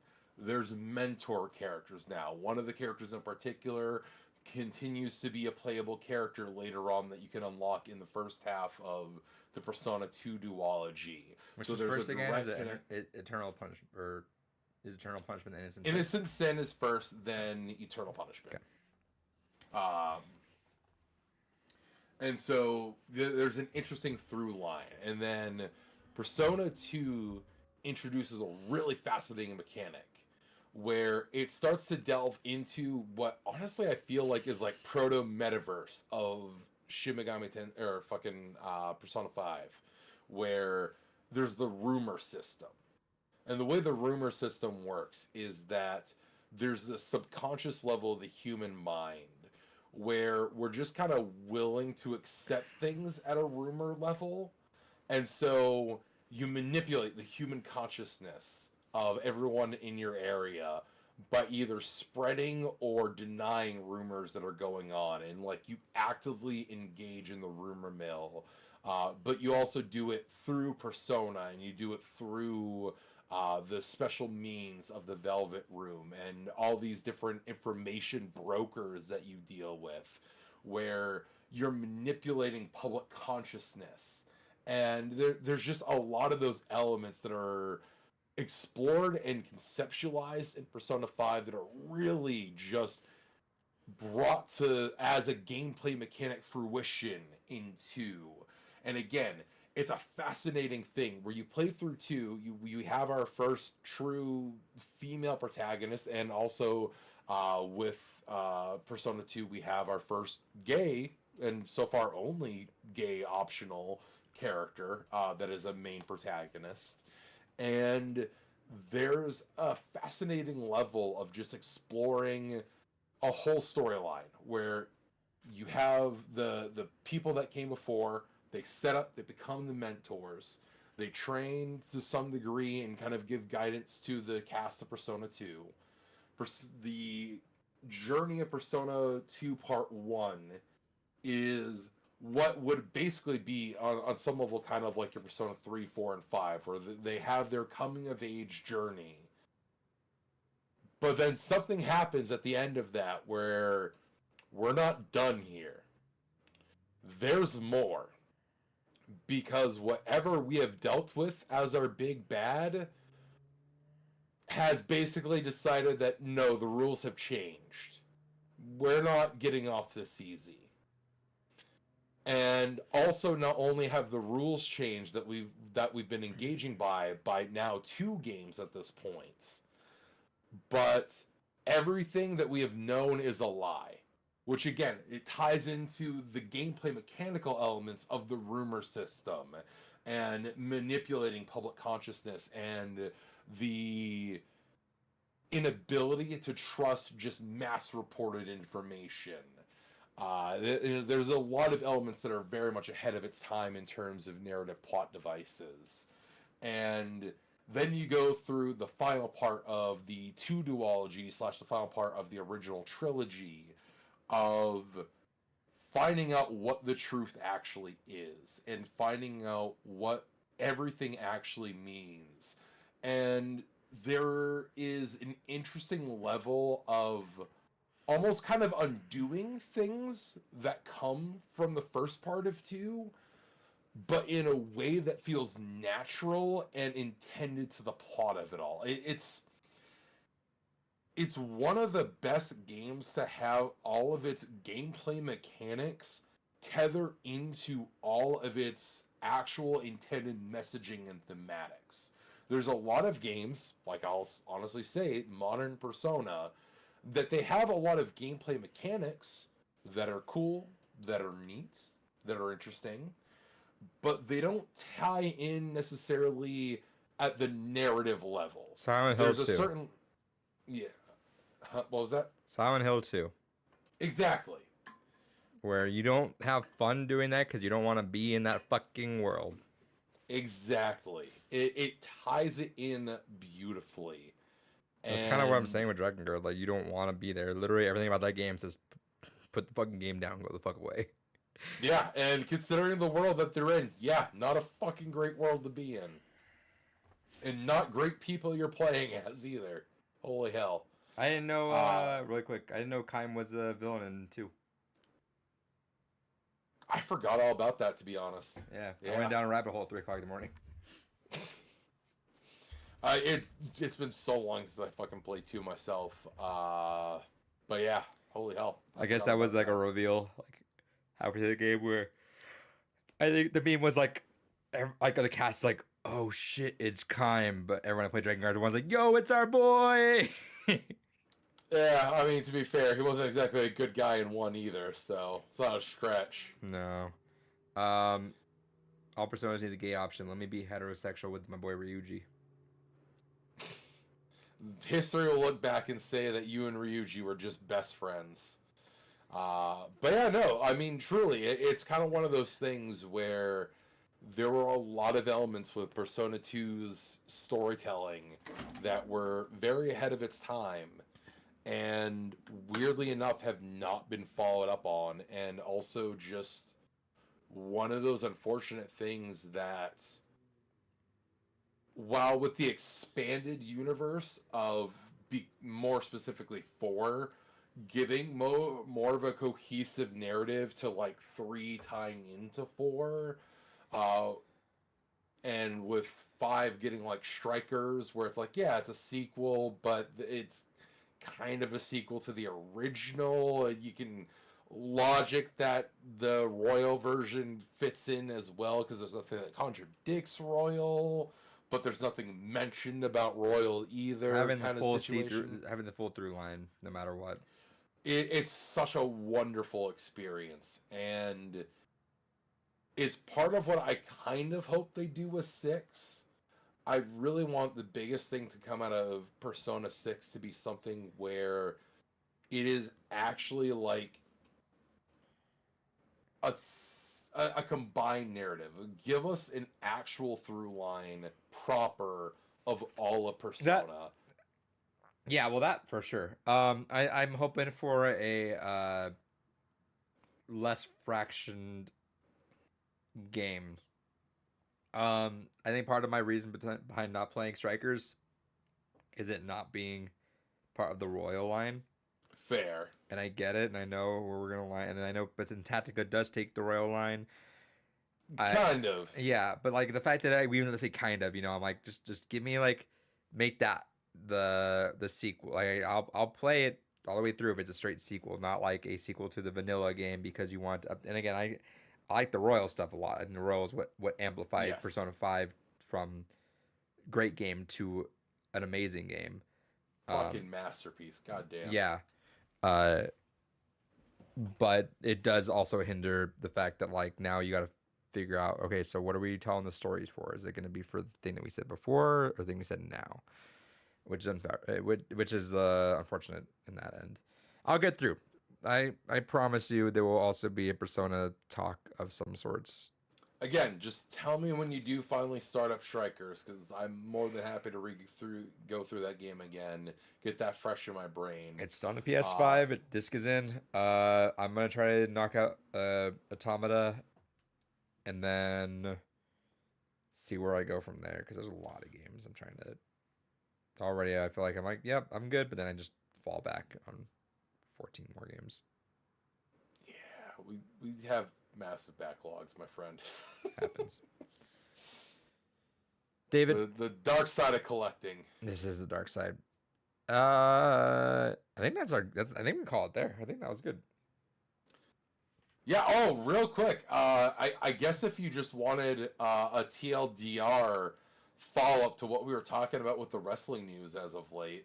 Oh yeah, how's The Rock doing? For the viewers that have been invested in that, so there was a press conference to talk about the WrestleMania plans because we are now officially on the road to WrestleMania, and The Rock came out. It was the most surreal thing. One, I feel sorry for Bayley. She was the winner of the women's Royal Rumble. She was nowhere to be found on this road to WrestleMania press conference when two other women's wrestlers who have nothing to do with the current title scene picture have just interjected themselves saying, yeah, we're going to be involved with WrestleMania somehow. Meanwhile, your Royal Rumble winner, which the rules of the Royal Rumble is whoever wins the Royal Rumble gets guaranteed title shot. So she is going to WrestleMania. She has her guaranteed title shot. Nowhere involved in that. I feel bad for Bayley in that regard. But the event that happened was wild. They had it at Las Vegas. It was free attendance. They still couldn't fill the Las Vegas auditorium, which is sad considering it was free attendance. But they had this big climactic show off where The Rock came out and he was talking with Roman Reigns. And he's like, oh, we're going to go ahead and we're going to have the biggest WrestleMania in history. Fans were just fucking laying into it. They did not want this at all. Still booing the ever-loving hell out of him and doing the old Stone Cold what chants in between every word he says. He's like, we what are what going what to what go what to what, and it was just whole way fucking through. Wild that fucking 25 plus years later, the what chant has never died in WWE, but here we are. And so the way they have kind of done this storyline is that The Rock has now officially turned heel. He has reverted back to kind of what I was predicting. He is now Hollywood Rock again.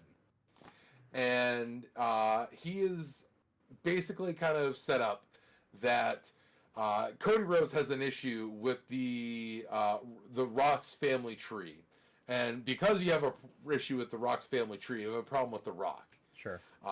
So it is the way it's currently built, fucking wild. So WrestleMania is 2 nights. It used to just be one pay-per-view event, but over the years they're like, we need more people on the card. So WrestleMania for like the last 4 or 5 years has been a 2-night event, and the way they've set it up is that on the main event of night 1.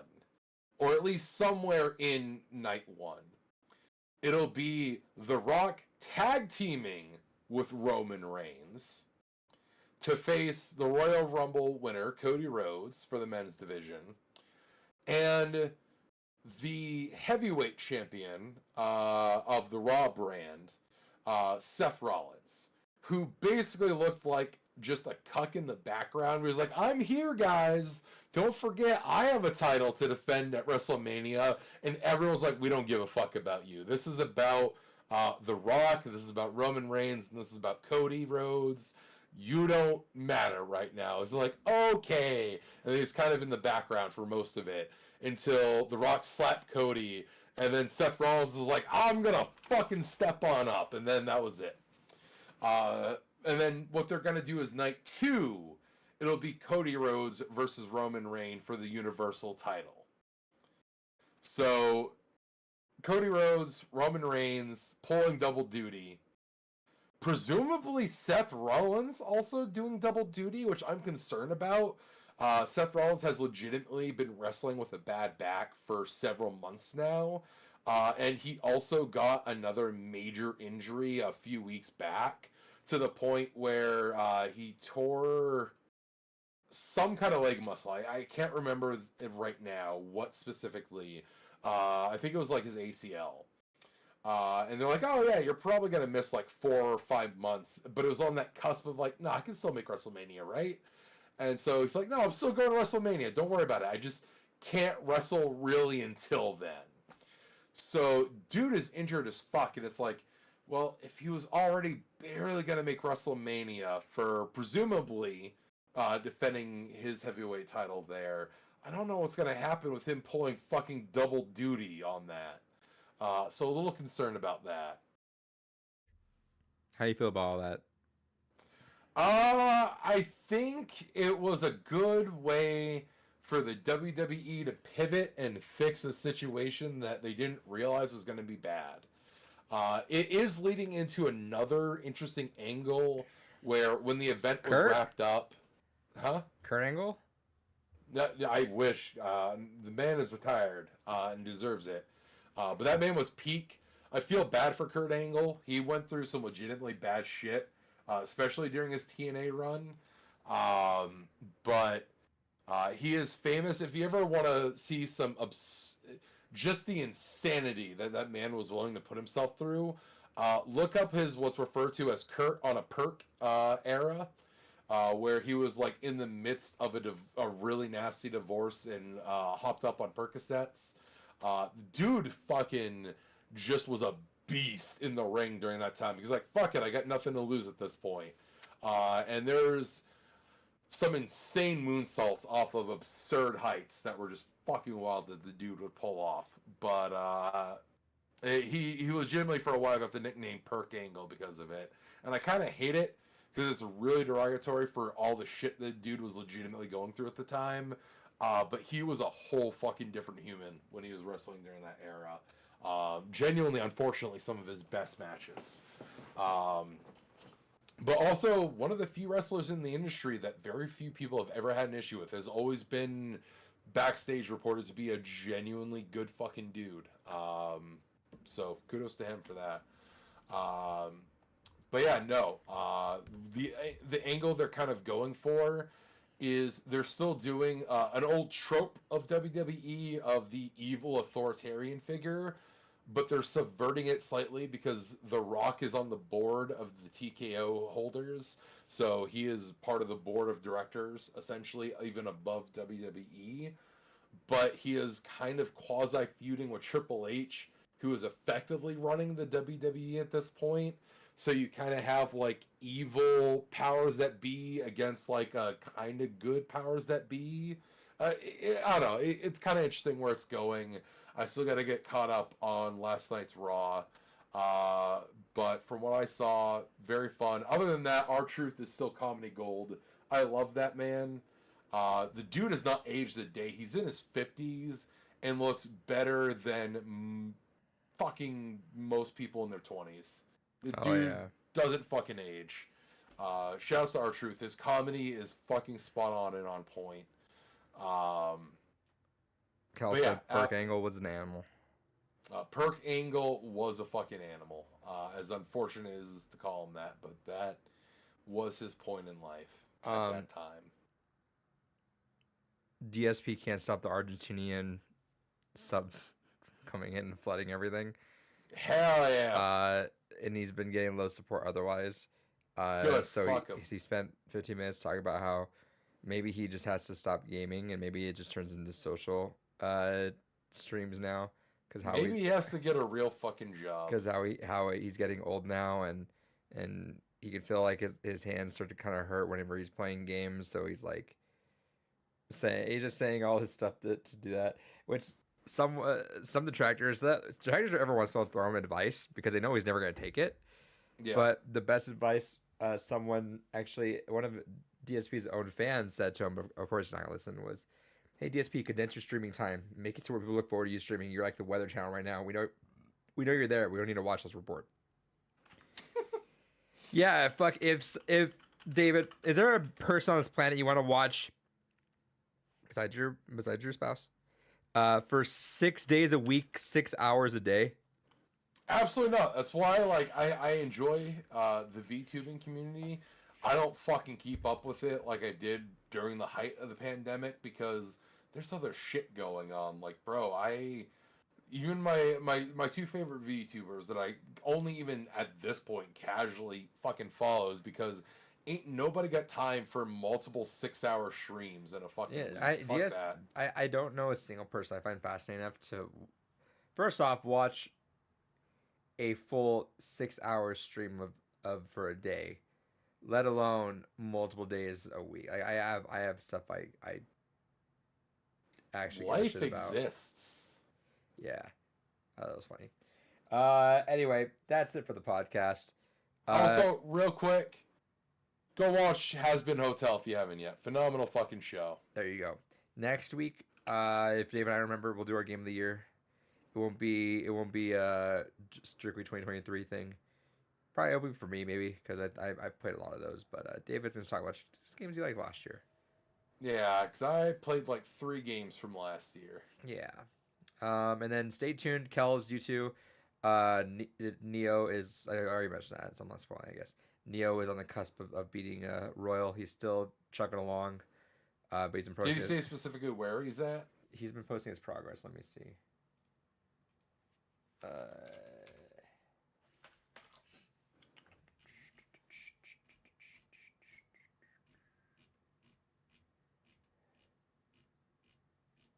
Um,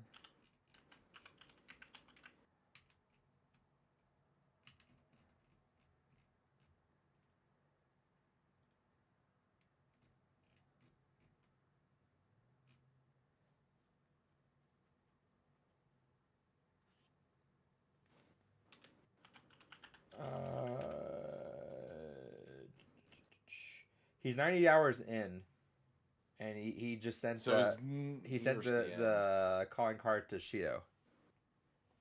So he's getting through. And here's the thing. Again, I'm not in a rush because I would love to have a 4-person talk about Royal, especially with 2 other people, because you and I have talked about Royal to many lengths. So I want the freshness of people that are just experiencing this game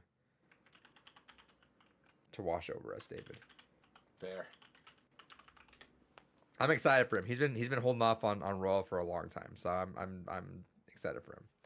He also gave us a blessing. We won't record it when we record it. We can do that, but I would personally would like to. No, I would like them to be there. So